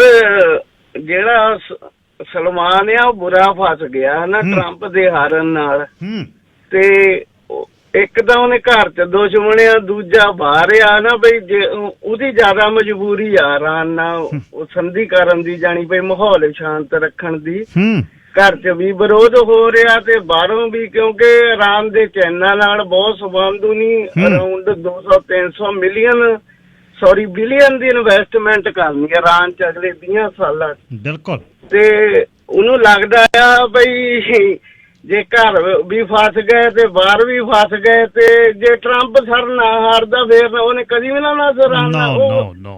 ਉਹ ਟਰੰਪ ਦੇ ਸਿਰ ਤੇ ਜੀ ਟੱਪਦਾ ਸੀ ਜ਼ਿਆਦਾ। ਜਾਂ ਟਰੰਪ ਹੀ ਹਾਰ ਗਿਆ ਤੇ ਉਹਨੂੰ ਹੁਣ ਲੱਗਦਾ ਬਈ ਮੈਂ ਰਾਜ ਵੀ ਮੇਰੇ ਹੱਥੋਂ ਜਾਣਾ ਤੇ ਸਭ ਕੁਝ। ਦੂਜਾ ਜੀ ਉਹ ਬੁਰਦਗਾਨ ਦਾ ਬਹੁਤ ਫਰਕ ਪੈਂਦਾ ਨਾ ਬਈ। ਉਹ ਵੀ ਮੁਸਲਮਾਨ ਜਗਤ ਦਾ ਖਲੀਫਾ ਬਣਨਾ ਚਾਹੁੰਦਾ ਬਈ। ਮੁਸਲਮਾਨ ਜਗਤ 'ਚ ਸਊਦੀਆਂ ਨੂੰ ਥੱਲੇ ਛੱਡ ਕੇ ਤੁਰਕੀ ਨੂੰ ਉੱਤੇ ਕੀਤਾ ਜਾਵੇ, ਕਿਉਂਕਿ ਉਹ ਆਪਣੀ ਲੋਕਲ ਜਨਤਾ ਨੂੰ ਵੀ ਇਸ ਲਈ ਭੜਕਾ ਰਿਹਾ ਨਾ ਬਈ, ਕਿਉਂਕਿ ਉਹਦਾ ਵੀ ਵਿਰੋਧ ਹੋ ਰਿਹਾ ਤੇ ਉਹਨਾਂ ਨੂੰ ਉਹ ਸਬਜ਼ਬਾਗ ਦਿਖਾ ਰਿਹਾ ਵੀ ਮੈਂ ਤੁਹਾਨੂੰ ਮੁਸਲਮਾਨ ਜਗਤ ਦਾ ਖਲੀਫਾ ਬਣਾ ਕੇ ਦਿਖਾਉਂ ਤੁਰਕੀ ਨੂੰ। ਇਹ ਜੰਜਾਲ 'ਚ ਉਹ ਵਿਚਾਰਾ ਸਲਮਾਨ ਫਸ ਗਿਆ। ਬਿਲਕੁਲ ਠੀਕ ਹੈ, ਬਿਲਕੁਲ ਸਨੀ, ਬਿਲਕੁਲ ਠੀਕ ਹੈ। ਪੰਗਾ ਇੱਕ ਹੋਰ ਆ ਨਾ ਜੀ, ਇੱਥੇ 50, 100, 60 ਸਾਲ ਰਾਜ ਕਰਕੇ ਗੋਰਿਆਂ ਦੇ ਫਰੰਗੀਆਂ ਦੇ ਚੇਲੇ ਬਣ ਕੇ ਲੋਕ ਰਾਜਾ ਲਾਉਣੋਂ ਨਹੀਂ ਹਟਦੇ। 6 ਸਦੀਆਂ ਆਟੋਮੈਨ ਅੰਪਾਇਰ ਰਿਹਾ ਤੁਰਕੀ ਦਾ, ਜਿਹੜਾ 6 ਸਦੀਆਂ। ਉਹਨਾਂ 'ਚ ਉਹ ਇੰਸਟਿੰਕਟ ਆ, ਉਹਨਾਂ 'ਚ ਉਹ ਸਗੰਧ ਹੈ ਕਿ ਅਸੀਂ ਰਾਜੇ ਰਹੇ ਹਾਂ ਇਸ ਖਿੱਤੇ ਦੇ, ਖਲੀਜ ਦੇ, ਅਰਬ ਦੇ। ਖਲੀਗ ਕਹਿੰਦੇ ਨੇ ਗੱਗੇ ਦੇ ਨਾਲ। ਤੇ ਉਹ ਹੁਣ ਕਹਿੰਦਾ ਵੀ ਮੈਂ ਦਿਖਾਊਂ ਉੱਪਰ ਹੋ ਕੇ। ਐਰਡੋਆਨ ਜਿਹੜਾ ਉਸਨੇ ਸਭ ਜਿਹੜੇ ਛਿੱਕੇ ਟੰਗ ਤੇ ਡਿਕਟੇਟਰ ਜਾਂ ਫੜ ਕੇ ਬੰਦੇ ਅੰਦਰ ਦੇਤੇ ਜਿਹੜੇ ਰਾਜ ਪਲਟਾ ਕਰਨ ਲੱਗੇ ਸੀ। ਸਾਊਦੀ ਅਰਬ ਦੇ ਹੁਣ ਸਾਊਦੀ ਅਰਬ ਇੱਕ ਸਭ ਤੋਂ ਵੱਡਾ, ਕਿਉਂਕਿ ਮੁਕੱਦਸ ਜਗ੍ਹਾ ਹੈ, ਮੱਕਾ ਤੇ ਮਦੀਨਾ ਹਜ਼ਰਤ ਸਾਹਿਬ ਦੀ ਸਭ ਤੋਂ ਵੱਡੀ ਜਗ੍ਹਾ। ਇੱਕ ਬੰਨੇ ਲਾਲ ਸਾਗਰ ਹੈ, ਦੂਜੇ ਬੰਨੇ ਜਿਹੜੀ ਖਾੜੀ ਹੈ ਫਾਰਸ ਦੀ, ਤੇ ਉਹ ਹੁਣ ਈਰਾਨ ਇਹ ਦੇਖੋ ਤੁਸੀਂ ਘੁੰਮੀ ਕਿਵੇਂ ਕਹਾਣੀ। ਅੱਜ ਮੁਹੰਮਦ ਬਿਨ ਸਲਮਾਨ ਪਤਾ ਕੀ ਕਹਿ ਰਿਹਾ, ਜਿਹੜੇ ਈਵਲ ਕਹਿੰਦੇ ਸੀ ਉਹ ਕਹਿੰਦਾ ਨਾ ਨਾ ਨਾ ਨਾ, ਮੈਂ ਤਾਂ ਹੁਣ ਚਾਹੁੰਦਾ ਵੀ ਈਰਾਨ ਜਿਹੜਾ ਗਰੋ ਕਰੇ, ਗੁਆਂਢੀ ਜਿਹੜਾ ਖੁਸ਼ ਚਾਹੀਦਾ। ਇੱਥੇ ਗੱਲ ਖੜੀ ਹੈ। ਸੋ ਨਾਲ ਹੀ ਜਿਹੜੀ ਵੱਡੀ ਖਬਰ ਆਈ ਕਿ ਜਿਹੜੀਆਂ ਓਇਲ ਰਿਚ ਨੇਸ਼ਨਸ ਨੇ, ਓਮਾਨ ਤੋਂ ਦੁਬਈ ਤੇ ਸਾਊਦੀ ਅਰਬ, ਉਹ ਆਪਣਾ ਤੇਲ ਵੇਚਣਾ ਸ਼ੁਰੂ ਕਰ ਦਿੱਤਾ ਉਹਨਾਂ ਨੇ। ਤੇਲ ਵੇਚਣ ਦੇ ਤਾਂ ਪਹਿਲੇ ਮਤਲਬ ਕੰਪਨੀਆਂ ਦੇ ਸਟੇਕ ਵਿੱਚ 20% ਲੈ ਲਓ, $4 ਬਿਲੀਅਨ 'ਚ, $5 ਬਿਲੀਅਨ 'ਚ, ਉਹ ਗੱਲ ਚੱਲ ਰਹੀ ਹੈ। ਖਬਰਾਂ ਦਾ ਸਮਾਂ ਹੋ ਗਿਆ ਜੀ। ਖਬਰਾਂ ਤੋਂ ਬਾਅਦ ਸਿਟੀ ਆਫ ਸਰੀ ਦੇ ਕੌਂਸਲਰ ਨਾਗਰਾ ਜੁਆਇਨ ਕਰਨਗੇ। ਪਿਛਲੇ ਬਹੁਤ ਲੰਮੇ ਸਮੇਂ ਤੋਂ ਭਾਈਚਾਰੇ ਦੀ ਸੇਵਾ 'ਚ 27 ਵਰ੍ਹਿਆਂ ਤੋਂ ਤੇ 16 ਵਰ੍ਹੇ ਹੋ ਗਏ ਵੱਡੇ 2 ਸਟੋਰਾਂ ਦੇ ਐਬਸਪੋਰਟ 'ਚ। ਤਾਜ਼ੇ ਅੰਬ ਅੱਜ ਕੱਲ੍ਹ ਜਿਹੜੇ ਨੇ ਮਿੱਠੇ, ਧਰਮ ਨਾਲ ਜਿਵੇਂ ਮਿਸ਼ਰੀ ਦੇ ਟੀਕੇ ਲਾਏ ਹੁੰਦੇ ਨੇ ਨਾ, ਇੰਨੇ ਮਿੱਠੇ ਨੇ। ਤੇ ਪੰਜਾਬ ਦੀ ਵੀ ਯਾਦ ਆਉਂਦੀ ਹੈ ਇਹਨਾਂ ਦਿਨਾਂ 'ਚ, ਫਿਰ ਦੁਸਹਿਰੀ ਅੰਬਾਂ ਦੀ। ਤੇ ਹੁਣ ਤਾਂ ਜ਼ਿੰਦਗੀ ਉਹ ਲੰਘ ਗਈ ਨਾ। ਦੀਵਾਲੀ ਵੇਲੇ ਤਾਂ ਨਹੀਂ ਛੁੱਟੀ ਹੁੰਦੀ, ਗਰਮੀ ਵੇਲੇ ਊਂ ਨਹੀਂ ਜਾ ਹੁੰਦਾ। ਪੰਜਾਬ ਇਹ ਤਾਂ ਰਿਟਾਇਰਮੈਂਟ ਤੋਂ ਬਾਅਦ ਇਹ ਕਹਾਣੀ ਆਊ ਸੂਤ। ਪਰ ਹੁਣ ਦਾ ਸਮਾਂ ਫਰੂਟੀ ਕੈਨਾਂ ਦੇ ਅੰਬਾਂ ਨਾਲ ਕੱਢਿਆ ਕਰੋ। ਫਰੂਟੀ ਕੈਨਾਂ ਤੋਂ ਹਰ ਕਿਸਮ ਦੀ ਗਰੋਸਰੀ, ਤਾਜ਼ੇ ਫਲ ਸਬਜ਼ੀਆਂ ਫਰੂਟੀ ਕੈਨਾਂ ਤੋਂ ਤੁਸੀਂ ਲੈ ਸਕਦੇ ਹੋ। ਫਰੂਟੀ ਕੈਨਾਂ ਦੇ 2 ਵੱਡੇ ਸਟੋਰ ਐਬਸਫੋਰਡ 'ਚ ਨੇ। ਬਸੰਤ ਮੀਟ ਸ਼ਾਪ ਵੀ ਐਬਸਫੋਰਡ 'ਚ ਆ, 31940 ਸਾਊਥ ਫਰੇਜ਼ਰ ਬੇ ਮਿਡੋ ਫੇਅਰ ਪਲਾਜ਼ਾ ਦੇ ਵਿੱਚ। ਤੁਸੀਂ ਚਿਕਨ, ਲੈਬ, ਗੋਟ, ਹਰ ਕਿਸਮ ਦਾ ਮੀਟ ਜਿਹੜਾ ਮੈਰੀਨੇਟ ਕੀਤਾ ਮਸਾਲਿਆਂ ਲੱਗਿਆ ਤਿਆਰ ਤੇ ਆ ਕੇ ਭੁੰਨਣਾ ਹੀ ਹੈ। ਤੇ ਜਿਹੜੇ ਖਰੌੜੇ ਉਬਾਲ ਕੇ ਪਿਲਾਉਂਦੇ ਆ ਤੁਹਾਨੂੰ ਫੈਟ ਲਾ ਕੇ, 604 776 3535 ਬਸੰਤ ਮੀਟ ਸ਼ਾਪ, ਸਰਾ ਪੰਧੇਰ ਦੀ ਇਹ ਸ਼ਾਪ ਹੈ। ਸਫਾਈ ਬਹੁਤ ਹੈ। 31940 ਸਾਊਥ ਫਰੇਜ਼ਰ ਵੇ ਐਬਸਪੋਰਟ। ਹੁਣ ਮੇਰੇ ਨਾਲ ਸਰਾ ਮਨਦੀਪ ਸਿੰਘ ਨਾਗਰਾ ਨੇ, ਸਾਡੇ ਕੌਂਸਲਰ ਸਿਟੀ ਆਫ ਸਰੀ ਦੇ। ਗੱਲ ਚੱਲ ਰਹੀ ਹੈ 84 ਐਵਨਿਊ ਨੂੰ ਥਰੂ ਕਰਨ ਦੀ, ਫਰੇਜ਼ਰ ਤੋਂ ਸਕੌਟ ਤੱਕ। ਤੇ ਇਹਦੇ ਤੇ ਪਬਲਿਕ ਜਿਹੜੀ ਅੰਗੇਜਮੈਂਟ ਹੈ ਉਹ 26 ਤਰੀਕ ਦੀ ਸ਼ੁਰੂ ਹੋਈ ਹੈ। ਇਸ ਪ੍ਰੋਜੈਕਟ ਦੇ ਬਾਰੇ, ਇਸ ਪ੍ਰੋਜੈਕਟ ਦੀ ਵਿਰੋਧਤਾ, ਇਸ ਪ੍ਰੋਜੈਕਟ ਦੀ ਪਹਿਲਾਂ ਵੀ ਕਈ ਵਾਰ ਗੱਲ ਚੱਲੀ ਹੈ। ਉਸੇ ਸਮੇਂ ਵਾਤਾਵਰਨ ਪ੍ਰੇਮੀ ਖੜ ਜਾਂਦੇ ਨੇ, ਉਹ ਕਹਿੰਦੇ ਨੇ 84 ਐਵਨਿਊ ਨੂੰ ਅਸੀਂ ਥਰੂ ਨਹੀਂ ਹੋਣ ਦੇਣਾ। ਸਿਟੀ ਕੀ ਕਹਿੰਦੀ ਹੈ, ਵਿਰੋਧੀ ਕੀ ਕਹਿੰਦੇ ਨੇ, 128 ਤੋਂ 124 ਵਾਲਾ ਜਿਹੜਾ ਮਿਸਿੰਗ ਪੁਆਇੰਟ ਹੈ ਉਸ ਨੂੰ ਕਿਵੇਂ ਕਰਨਾ ਹੈ, ਤੇ 84 ਤੋਂ ਫਿਰ ਜਾ ਕੇ ਨੋਡਲ 'ਚ ਜਦ ਪੈਣਾ ਡੈਲਟਾ ਵਾਲੇ ਪਾਸੇ, ਕੀ ਡੈਲਟਾ ਇੰਨੀ ਟ੍ਰੈਫਿਕ ਨੂੰ ਝੱਲੂਗੀ। ਮੇਰੇ ਨਾਲ ਕੌਂਸਲਰ ਨਾਗਰਾ ਨੇ। ਨਾਗਰਾ ਜੀ ਸਵਾਗਤ, ਸਤਿ ਸ੍ਰੀ ਅਕਾਲ। ਲਿਸਨਰਸ ਨੂੰ ਸਤਿ ਸ਼੍ਰੀ ਅਕਾਲ, ਗੁੱਡ ਮਾਰਨਿੰਗ। ਧੰਨਵਾਦ ਜੀ, ਗੁੱਡ ਮਾਰਨਿੰਗ। ਅੱਛਾ, 84 ਐਵਨਿਊ ਦਾ ਜਿਹੜਾ ਕੋਰੀਡੋਰ ਹੈ, ਇਸ ਤੇ ਕੰਮ ਸਿਟੀ ਨੇ ਸ਼ੁਰੂ ਕੀਤਾ ਹੈ। ਤੁਹਾਡੀ ਫਰਵਰੀ 22 ਦੀ ਜਿਹੜੀ ਕੌਂਸਲ ਮੀਟਿੰਗ ਦੇ ਵਿੱਚ ਗੱਲ ਚੱਲੀ। ਹੁਣ ਪਬਲਿਕ ਦੇ ਨਾਲ ਤੁਹਾਡੀ ਗੱਲਬਾਤ ਸ਼ੁਰੂ ਹੋ ਚੁੱਕੀ ਹੈ। ਇਸ ਪ੍ਰੋਜੈਕਟ ਦੇ ਬਾਰੇ ਜੇ ਬਰੀਫ ਦੇ ਵਿੱਚ ਸਮਝਾਉਣਾ ਚਾਹੋ ਤਾਂ ਪਹਿਲਾਂ ਇਸ ਦੇ ਬਾਰੇ ਦੱਸੋ ਜੀ। ਹਾਂਜੀ, ਇਹ ਜਿਹੜਾ 84 ਦੀ ਜਿਹੜੀ ਐਕਸਪੈਂਸ਼ਨ ਹੈ ਉਹ ਹੈਗਾ ਕਿ ਜਿਹੜੇ ਆਪਣੇ 2 ਪੋਰਸ਼ਨਸ ਜਿੱਦਾਂ ਤੁਸੀਂ ਦੱਸ ਕੇ ਹਟੇ ਆ, 128 ਤੋਂ ਲੈ ਕੇ 124 ਤੱਕ ਇੱਕ ਪਾਰਟ ਮਿਸਿੰਗ ਹੈਗਾ 84 ਦਾ। ਜਿਹੜਾ ਦੂਸਰਾ ਪਾਰਟ ਮਿਸਿੰਗ ਹੈ ਉਹ ਕਿੰਗ ਜਾਰਜ ਤੋਂ ਲੈ ਕੇ 140th ਸਟਰੀਟ ਤੱਕ ਮਿਸਿੰਗ ਹੈਗਾ। ਉਹ ਜਿਹੜਾ ਬੇਅਰ ਕ੍ਰੀਕ ਪਾਰਕ ਵਾਲਾ ਪੋਰਸ਼ਨ ਹੈਗਾ ਉਹਦੇ ਵਿੱਚ ਉਹ ਇੱਕ ਪਾਰਟ ਮਿਸਿੰਗ ਹੈ। ਇਸ ਕਰਕੇ ਕਨੈਕਟ ਨਹੀਂ ਹੁੰਦਾ Scott Road all the way to Fraser Highway. So ਇਹ 2 ਜਿਹੜੇ ਪਾਰਟਸ ਆ, ਇਹ ਓਪਨ ਕਰਨ ਦੀ ਅਸੀਂ ਇੱਕ ਪ੍ਰੋਜੈਕਟ ਲੈ ਕੇ ਆਂਦਾ ਸੀਗਾ। ਇਹਦੀ ਜਿਹੜੀ ਫੰਡਿੰਗ ਸੀ ਉਹਨੂੰ ਅਪਰੂਵਲ ਮਿਲੀ ਸੀ ਪਿਛਲੇ ਕਾਉਂਸਲ ਮੀਟਿੰਗਸ ਦੇ ਵਿੱਚ, ਜਿਹੜੀਆਂ ਅਰਲੀਅਰ ਦਿਸ ਈਅਰ ਮੀਟਿੰਗਸ ਹੋਈਆਂ ਸੀਗੀਆਂ। ਤੇ ਉਸ ਤੋਂ ਬਾਅਦ ਪਬਲਿਕ ਇੰਗੇਜਮੈਂਟ ਜਿੱਦਾਂ ਤੁਸੀਂ ਦੱਸ ਕੇ ਅਸੀਂ ਸਟਾਰਟ ਕੀਤੀ ਆ ਆਲਰੇਡੀ। ਬਹੁਤ ਇਨਪੁਟ ਆ ਰਹੀ ਹੈ ਕਮਿਊਨਿਟੀ ਦੀ, ਐਂਡ ਡੈਫੀਨਿਟਲੀ ਥੋੜੇ ਗਰੁੱਪਸ ਹੈਗੇ ਆ ਜਿਹੜੇ ਸੋਚ ਰਹੇ ਕਿ ਸ਼ਾਇਦ ਇਨਵਾਇਰਮੈਂਟਲੀ ਇਹਨੂੰ ਕੋਈ ਨੈਗੇਟਿਵ ਇੰਪੈਕਟ ਪਊਗਾ, ਬਟ ਬਟ ਉਹਦੇ ਤੇ ਕੰਮ ਹੋ ਰਿਹਾ, ਪਬਲਿਕ ਇੰਗੇਜਮੈਂਟ ਹੋ ਰਹੀ ਹੈ ਤੇ ਉਹ ਆਫਟਰ ਜਦੋਂ ਪਬਲਿਕ ਇੰਗੇਜਮੈਂਟ ਫਿਨਿਸ਼ ਹੋ ਗਈ ਉਸ ਤੋਂ ਜਿਹੜਾ ਅਗਲਾ ਪ੍ਰੋਸੈਸ ਹੈ ਫਿਰ ਉਹ ਸ਼ੁਰੂ ਹੋਏਗਾ। ਸੋ ਪ੍ਰੋਜੈਕਟ ਦਾ ਸਾਡੇ ਕੋਲ ਜਿਹੜੀ ਟਾਈਮਲਾਈਨ ਪਹਿਲੇ ਸਟਾਫ ਨੇ ਦੱਸੀ ਸੀ ਕਿ ਉਹ ਅਗਲੇ ਸਾਲ ਦੇ ਸਮਰ ਤੱਕ ਜੇ ਸਾਰਾ ਕੁਝ ਬਿਲਕੁਲ ਠੀਕ ਚੱਲਦਾ ਰਿਹਾ ਤੇ ਅਗਲੇ ਸਾਲ ਦੇ ਸਮਰ ਤੱਕ ਇਹ 84th ਐਵੀਨਿਊ ਕਨੈਕਟ ਕਰ ਦਿੱਤਾ ਜਾਊਗਾ all the way from Fraser Highway to Scott Road. Okay, ਸਭ ਤੋਂ ਵੱਡਾ ਇਸ਼ੂ ਆ ਰਿਹਾ ਬੇਅਰ ਕ੍ਰੀਕ ਪਾਰਕ ਦਾ। ਸਾਡਾ ਉਹ ਸਰੀ ਦਾ ਬਹੁਤ ਵੱਡਾ ਪਾਰਕ ਹੈ ਤੇ ਅਸੀਂ ਇਹੋ ਜਿਹਾ ਪਾਰਕ ਉੱਥੇ ਸ਼ਹਿਜ਼ਾਦਿਆਂ ਦੇ ਕੋਲ ਨਹੀਂ ਦੁਨੀਆ ਦੇ ਵਿੱਚ, ਜਿਹੜਾ ਆਮ ਲੋਕਾਂ ਦੇ ਕੋਲ ਆ। ਇਹੀ ਬਿਊਟੀ ਹੈ ਸਾਡੇ ਇਸ ਸ਼ਹਿਰ ਦੀ ਤੇ ਇਸ ਦੇਸ਼ ਦੀ, ਇਸ ਸੂਬੇ ਦੀ। ਅੱਛਾ, ਮੈਨੂੰ ਇਉਂ ਦੱਸਿਓ ਵੀ ਇੱਕ ਹੋਰ ਵੀ ਬਹੁਤ ਵੱਡੀ ਇੱਕ ਫੈਸਿਲਿਟੀ ਤੁਹਾਡਾ ਇੱਕ ਅਰੀਨਾ ਟਾਈਪ ਜਾਂ ਇੱਕ ਗਰਾਊਂਡ ਟਾਈਪ ਵੀ ਆ ਰਿਹਾ, ਉਹਦੇ ਨਾਲ ਤੇ ਪਿਛਲੀ ਸੜਕ ਦੇ ਨਾਲ ਕਿਤੇ ਸਾਡੇ ਇਸ ਪਾਰਕ ਦੀ ਦਿੱਖ ਦੇ ਵਿੱਚ, ਪਾਰਕ ਦੀ ਸੁਗੰਧ ਦੇ ਵਿੱਚ ਤਾਂ ਨਹੀਂ ਫਰਕ ਪਊ? ਇਹ ਸੜਕ ਕਿੱਥੇ ਕੁ ਦੀ ਲੰਘਣੀ ਆ ਪਿਛਲੇ ਪਾਸੇ ਦੀ? ਇਹ ਐਲੀਵੇਟਡ ਰੋਡ ਹੋਣੀ ਹੈ ਜਾਂ ਧਰਤੀ ਤੇ ਹੋਣੀ ਹੈ ਜਾਂ ਧਰਤੀ ਤੋਂ ਚੱਕਵੀਂ ਹੋਣੀ ਹੈ? ਨਹੀਂ, ਇਹ ਗਰਾਊਂਡ ਤੇ ਹੋਣੀ, ਐਲੀਵੇਟਡ ਰੋਡ ਨਹੀਂ ਬਿਲਕੁਲ ਹੋਣੀ। ਪਰ ਜੇ ਤੁਸੀਂ ਇਹਨੂੰ ਆਪਣੇ ਗੂਗਲ ਮੈਪਸ ਦੇ ਵਿੱਚ ਜਾਂ ਕਾਜ਼ਮੋਸ ਤੇ ਤੁਸੀਂ ਸਰਚ ਕਰ ਸਕਦੇ ਹੋ ਕਿ ਜਿਹੜਾ ਇਹ ਰੋਡ ਆ 84th ਐਵੀਨਿਊ ਦੇ ਕੁਝ ਪਾਰਟਸ ਆਲਰੇਡੀ ਬਣੇ ਹੋਏ ਆ। ਜੇ ਤੁਸੀਂ ਕਿੰਗ ਜਾਰਜ ਐਂਡ 84th ਤੇ ਜਾ ਕੇ ਜੇ ਤੁਸੀਂ ਆਪਣੇ ਈਸਟ ਸਾਈਡ ਵੱਲ ਦੇਖੋਗੇ ਕਿ ਕੁਝ ਥੋੜਾ ਜਿਹਾ ਪੋਰਸ਼ਨ ਆਲਰੇਡੀ ਜਿਹੜੀਆਂ ਅੰਦਰ ਪਾਵਰ ਲਾਈਨਸ ਬਣਿਆ ਹੋਇਆ, same on the other side ਬਿਲਕੁਲ ਚਰਚ ਦੇ ਨਾਲ ਦੀ ਉੱਤੇ ਰੋਡ ਬਣਿਆ ਹੋਇਆ ਆਲਰੇਡੀ। ਸੋ ਇਹਦੇ ਵਿੱਚ ਕੋਈ ਵੀ ਬਹੁਤ ਨੈਗੇਟਿਵ ਜਿਹੜਾ ਇੰਪੈਕਟ ਹੈ ਬਹੁਤ ਘੱਟ ਹੈ, ਬਹੁਤ ਮਿਨੀਮਮ ਆ। ਜੇ ਆਪਾਂ ਹੋਰ ਕੁਝ ਇਹਨੂੰ ਜਿਹੜੀ ਟ੍ਰੈਫਿਕ ਦੀ ਪ੍ਰੋਬਲਮਸ ਨੂੰ ਸੋਲਵ ਕਰਨ ਲਈ ਚਾਹੇ 88 ਦੀ ਐਕਸਪੈਂਸ਼ਨ ਕਰਦੇ, ਚਾਹੇ 72 ਨੂੰ ਥਰੂ ਕਰਦੇ, ਉਹਦੇ ਤੇ ਇੰਪੈਕਟਸ ਜ਼ਿਆਦਾ ਸੀਗੇ। 88 ਤੇ ਬਿਲਕੁਲ ਘੱਟ ਤੇ ਪਲੱਸ ਇਹ ਬਿਲਕੁਲ ਸਾਈਡ ਥਾਣੀ ਲੰਘ ਰਿਹਾ। ਗੂਗਲ ਮੈਪਸ ਤੇ ਬਹੁਤ ਕਲੀਅਰਲੀ ਸ਼ੋ ਕਰ ਰਿਹਾ ਕਿ ਬੇਅਰ ਕ੍ਰੀਕ ਪਾਰਕ ਦੇ ਵਿੱਚ ਦੀ ਨਹੀਂ, ਜਿਹੜੀ ਇੱਕ ਮਿਸ ਇਨਫੋਰਮੇਸ਼ਨ ਬਾਹਰ ਹੈਗੀ ਆ ਪਬਲਿਕ ਦੇ ਵਿੱਚ ਕਿ ਸ਼ਾਇਦ ਬੇਅਰ ਕ੍ਰੀਕ ਦੇ ਮਿਡਲ ਦੇ ਵਿੱਚ ਦੀ ਲੰਘ ਰਿਹਾ।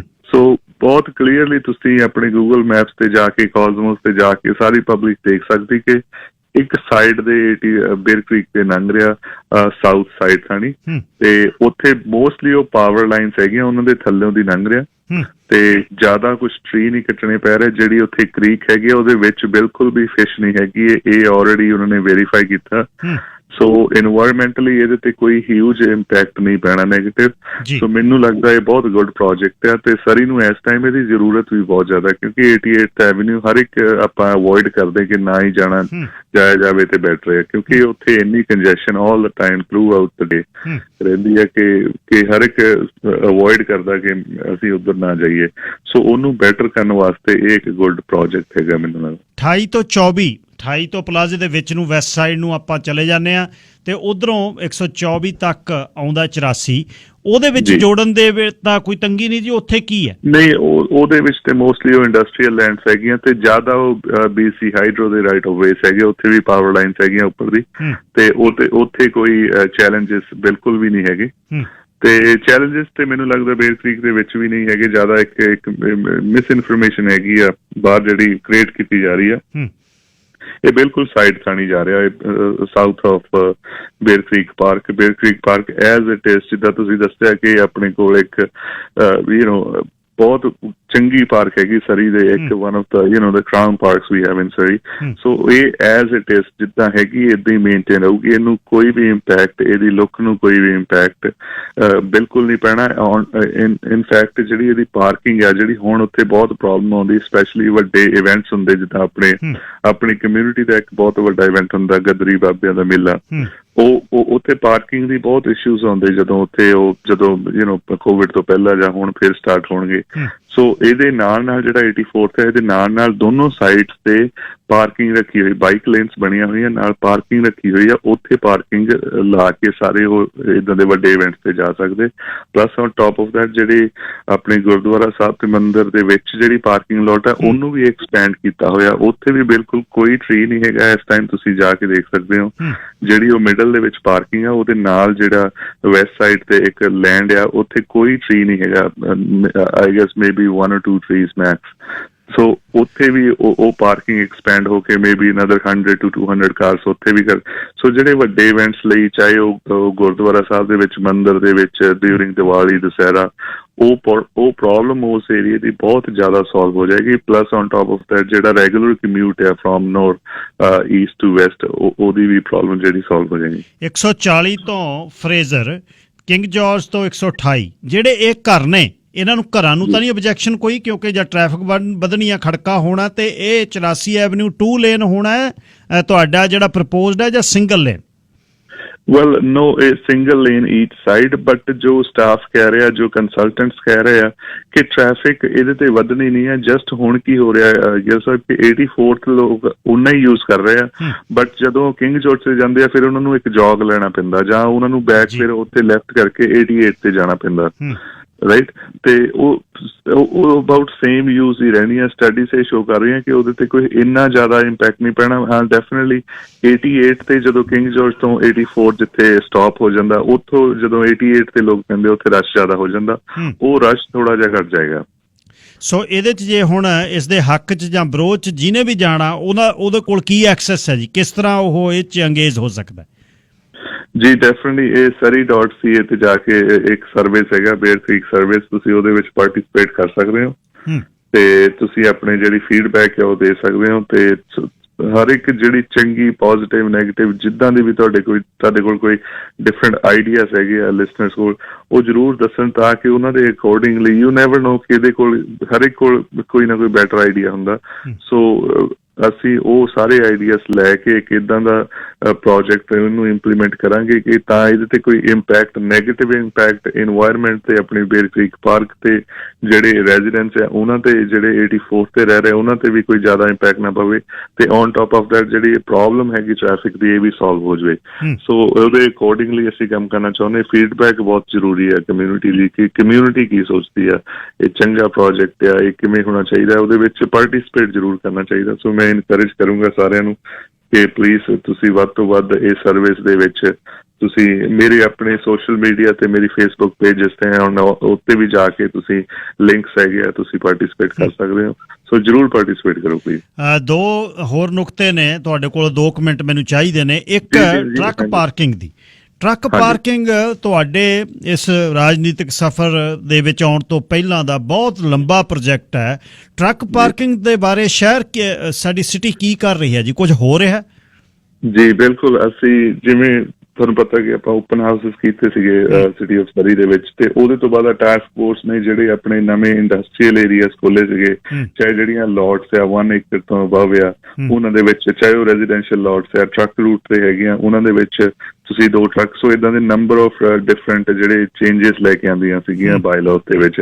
ਸੋ ਉਹਦੇ ਨਾਲ ਕੋਈ ਅਬਾਊਟ 13 ਤੋਂ 1400 ਨਵੇਂ ਜਿਹੜੇ ਪਾਰਕਿੰਗ ਸਟਾਲਸ ਉਹ ਓਪਨ ਹੋਏ ਸੀਗੇ, ਨਵੇਂ ਜਿਹੜੇ ਸਟਾਲਸ। ਸੋ ਪਰ ਪ੍ਰੋਬਲਮ ਉਸ ਤੋਂ ਵੀ ਵੱਡੀ ਹੈ ਗਿਲ ਸਾਹਿਬ। ਪ੍ਰੋਬਲਮ 13 ਜਾਂ 1400 ਟਰੱਕ ਦੀ ਨਹੀਂ ਗੀ, ਪ੍ਰੋਬਲਮ ਇਨ ਥਾਊਜ਼ੈਂਡਸ ਆ। ਪ੍ਰੋਬਲਮ ਮੈਨੂੰ ਲੱਗਦਾ ਕਿ 3 ਤੋਂ 4000 ਤੋਂ 5000 ਟਰੱਕ ਦੀ ਪ੍ਰੋਬਲਮ ਆ।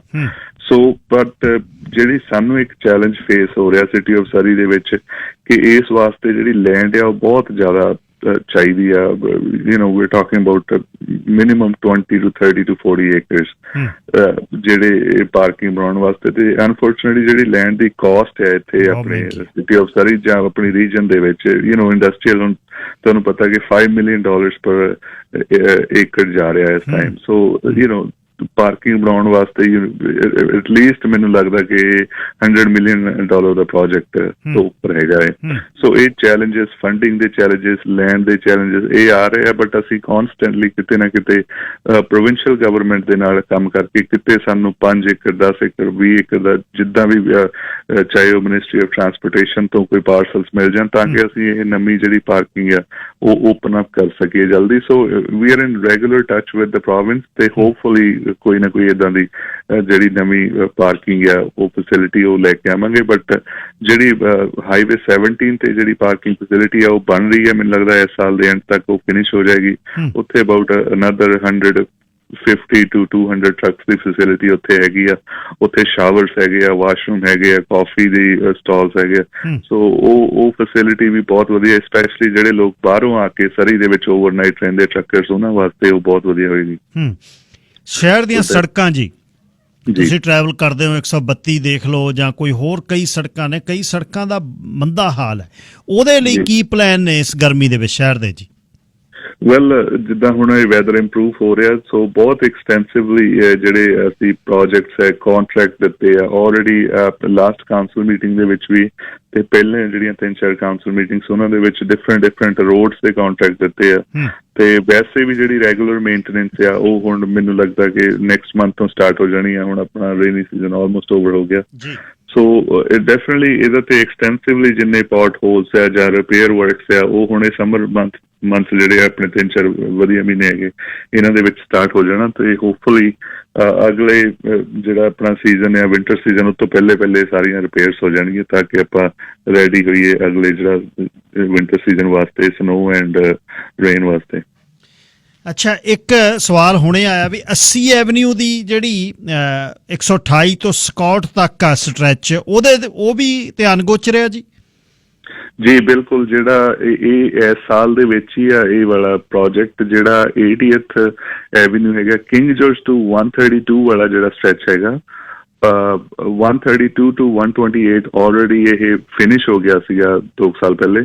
ਸੋ ਜਿਹੜਾ ਕਿੰਗ ਜਾਰਜ ਟੂ 132 ਆ ਉਹ ਇਸ ਸਾਲ ਦੇ ਵਿੱਚ ਵਿਦਿਨ 2021 ਦੇ ਵਿੱਚ ਹੈਗਾ ਉਹ। ਤੇ ਉਸ ਤੋਂ ਜਿਹੜਾ ਅਗਲਾ ਫੇਜ਼ ਜਿਹੜਾ ਉਹਦਾ ਹੈਗਾ ਉਹ ਫਿਰ 124 ਟੂ ਸਕਾਟ ਰੋਡ। ਤੇ ਡੈਫੀਨਿਟਲੀ ਜਿਹੜਾ ਇਹ ਪ੍ਰੋਜੈਕਟ ਮੈਨੂੰ ਲੱਗਦਾ ਕਿ ਇਹ ਤੇ ਬਹੁਤ ਜਲਦ ਸਟਾਰਟ ਹੋ ਜਾਣਾ ਹੈ। ਇਹਦੀ ਟਾਈਮਲਾਈਨ ਆ ਰਹੀ ਹੈ ਬਹੁਤ ਜਲਦ।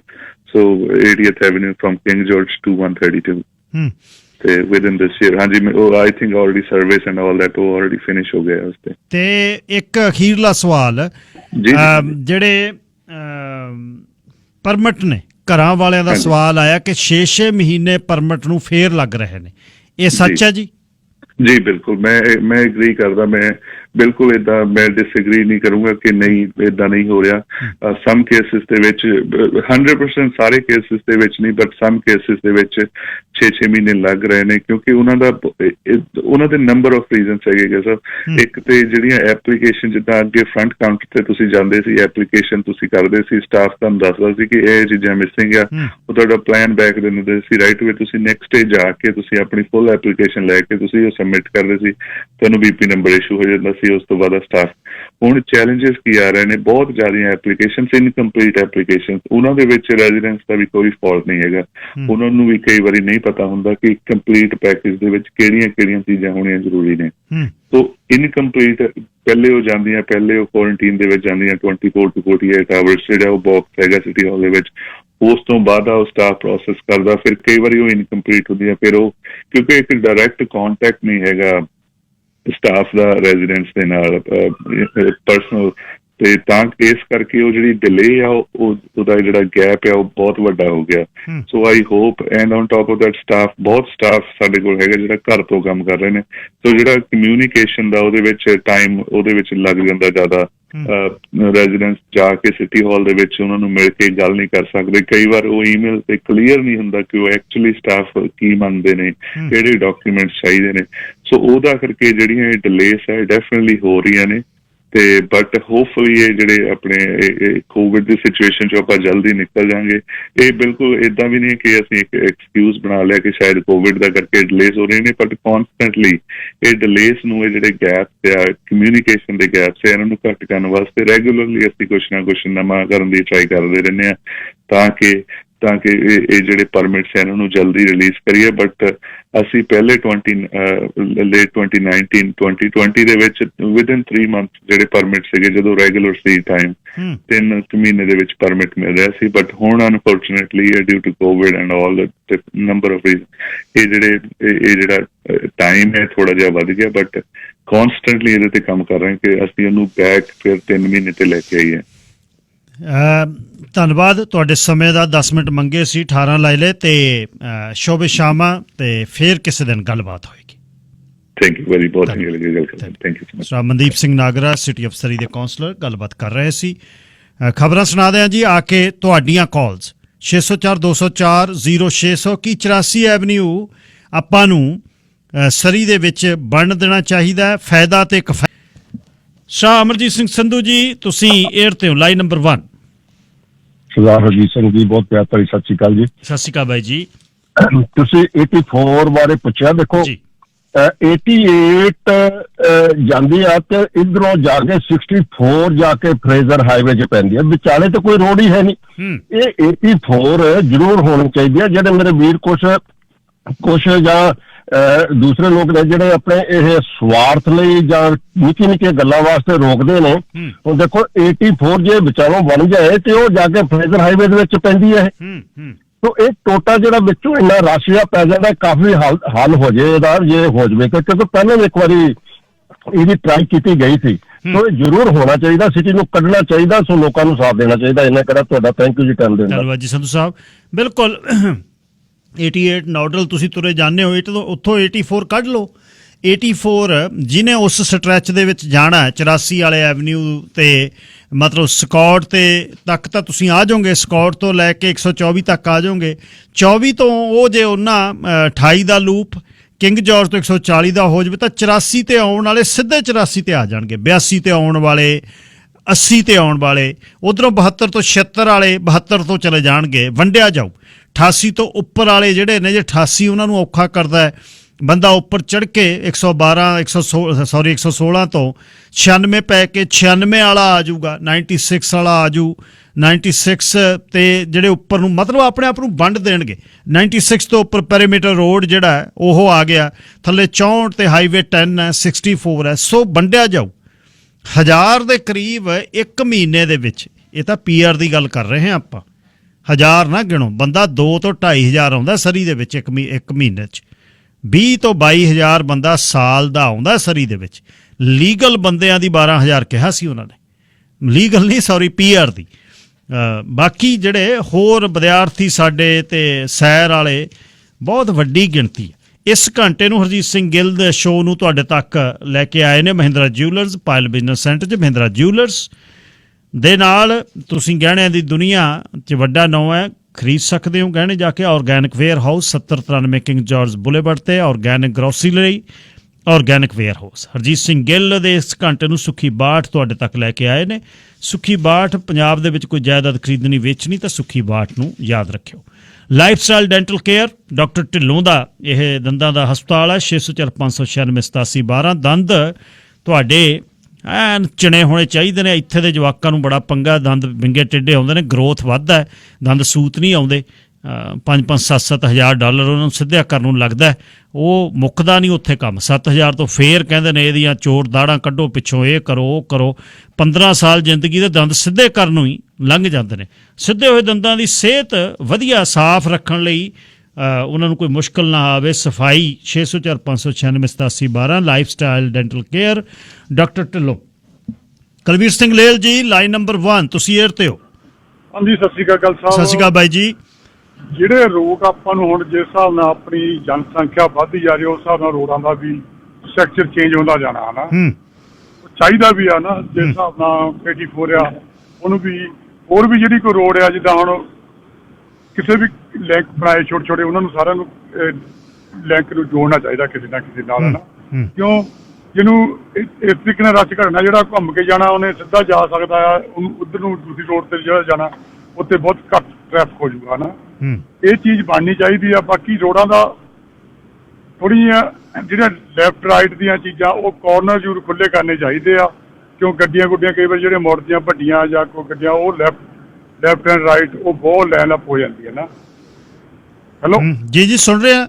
ਹਾਂਜੀ, ਉਹ ਲੈਫਟ ਵਾਲੀ ਵੀ ਥੋੜ੍ਹੇ ਜਿਹੇ ਵੱਡੇ ਲਾਈਨ ਚਾਹੀਦੀ ਆ, ਤੇ ਰਾਈਟ ਵਾਲੇ ਵੀ ਆਪਣੇ ਬਹੁਤ ਨੈਰੋ ਟਰਨ ਆ ਨਾ। ਹੁਣ ਜਿਹੜੇ ਵੱਡੇ ਟਰੱਕਾਂ ਵਾਲੇ ਕਈ, ਉਹਨਾਂ ਨੂੰ ਬਹੁਤ ਔਖਾ ਮੁੜਨਾ।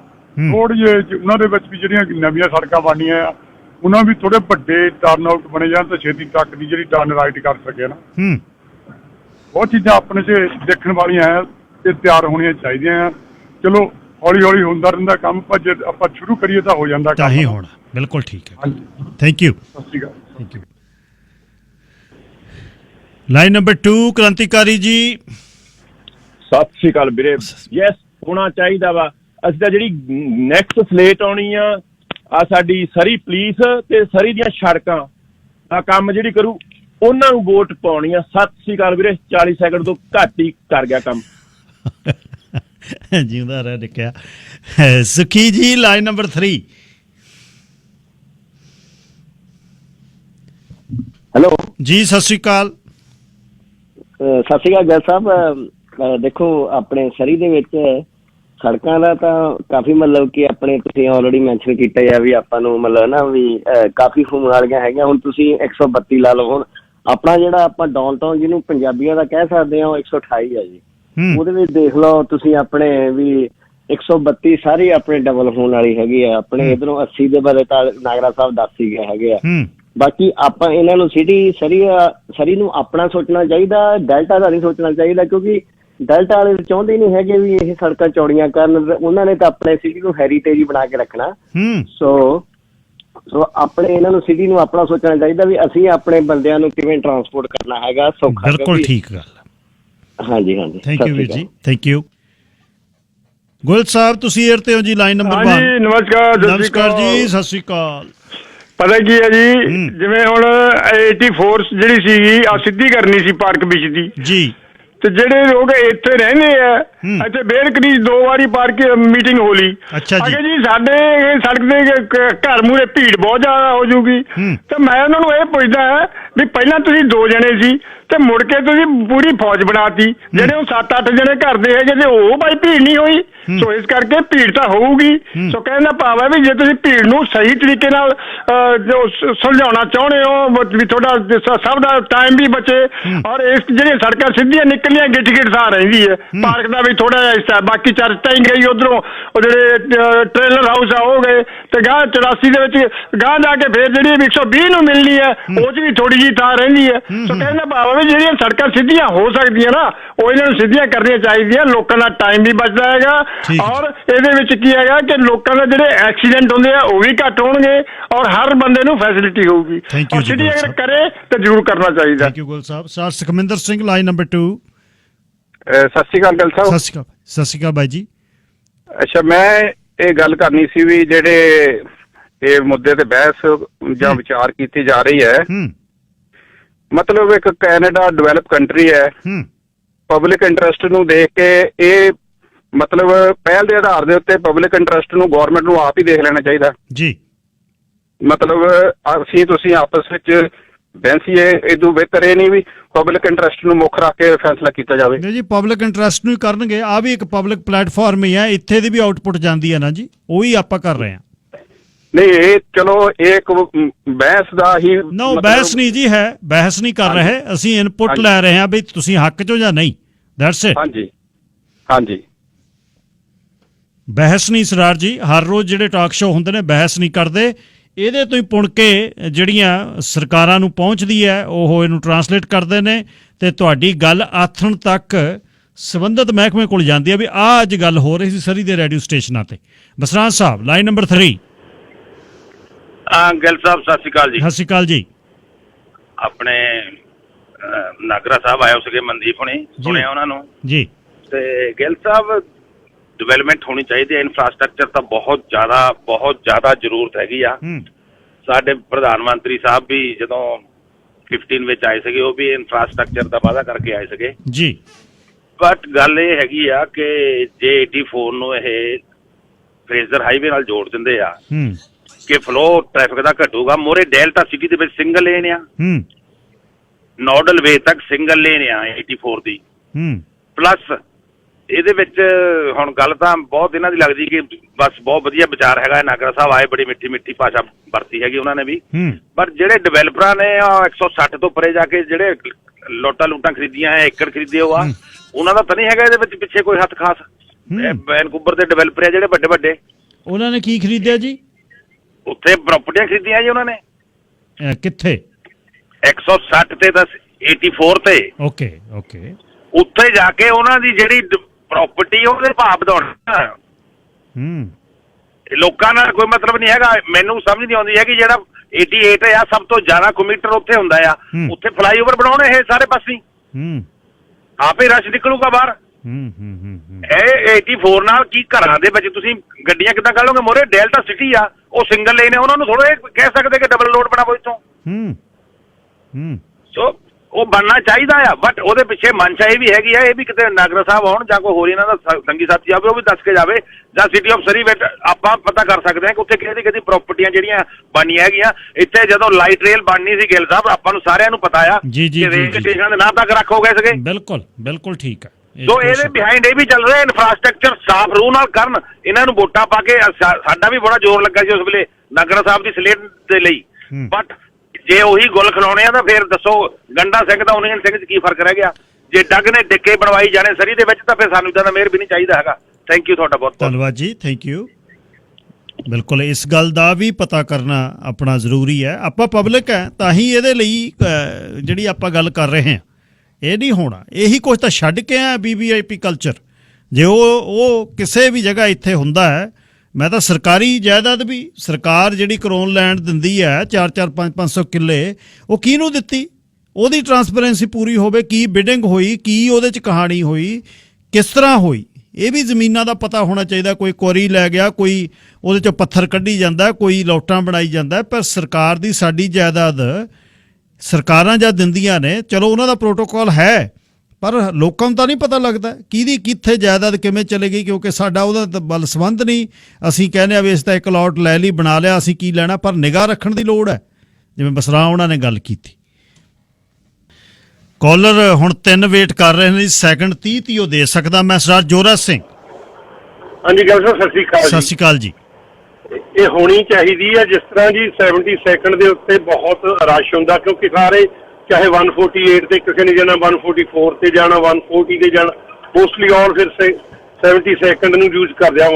ਵੈਸੇ ਨਾਨ ਕਮਰਸ਼ੀਅਲ ਹੋਣੀ ਚਾਹੀਦੀ ਹੈ। ਦੂਜੀ ਗੱਲ, ਜਿਸ ਤਰ੍ਹਾਂ ਭਾਈ ਸਾਹਿਬ ਜੀ ਕਹਿੰਦੇ ਆ ਵੀ ਉੱਥੇ ਏਕੜ ਵਾ 160 ਤੱਕ ਮੈਂ ਤਕਰੀਬਨ ਆਮ ਰੋਜ਼ ਲੰਘਦਾ, 160 ਤੋਂ ਜਾ ਕੇ 162 ਤੋਂ ਪਹਿਲਾਂ ਹੀ ਜਾ ਕੇ ਬਰੀਜਰ ਹਾਈ ਵਿੱਚ ਮੈਂ ਦੋਨੋਂ ਪਾਸੇ ਬਿਜ਼ਨਸ ਆ ਜੀ।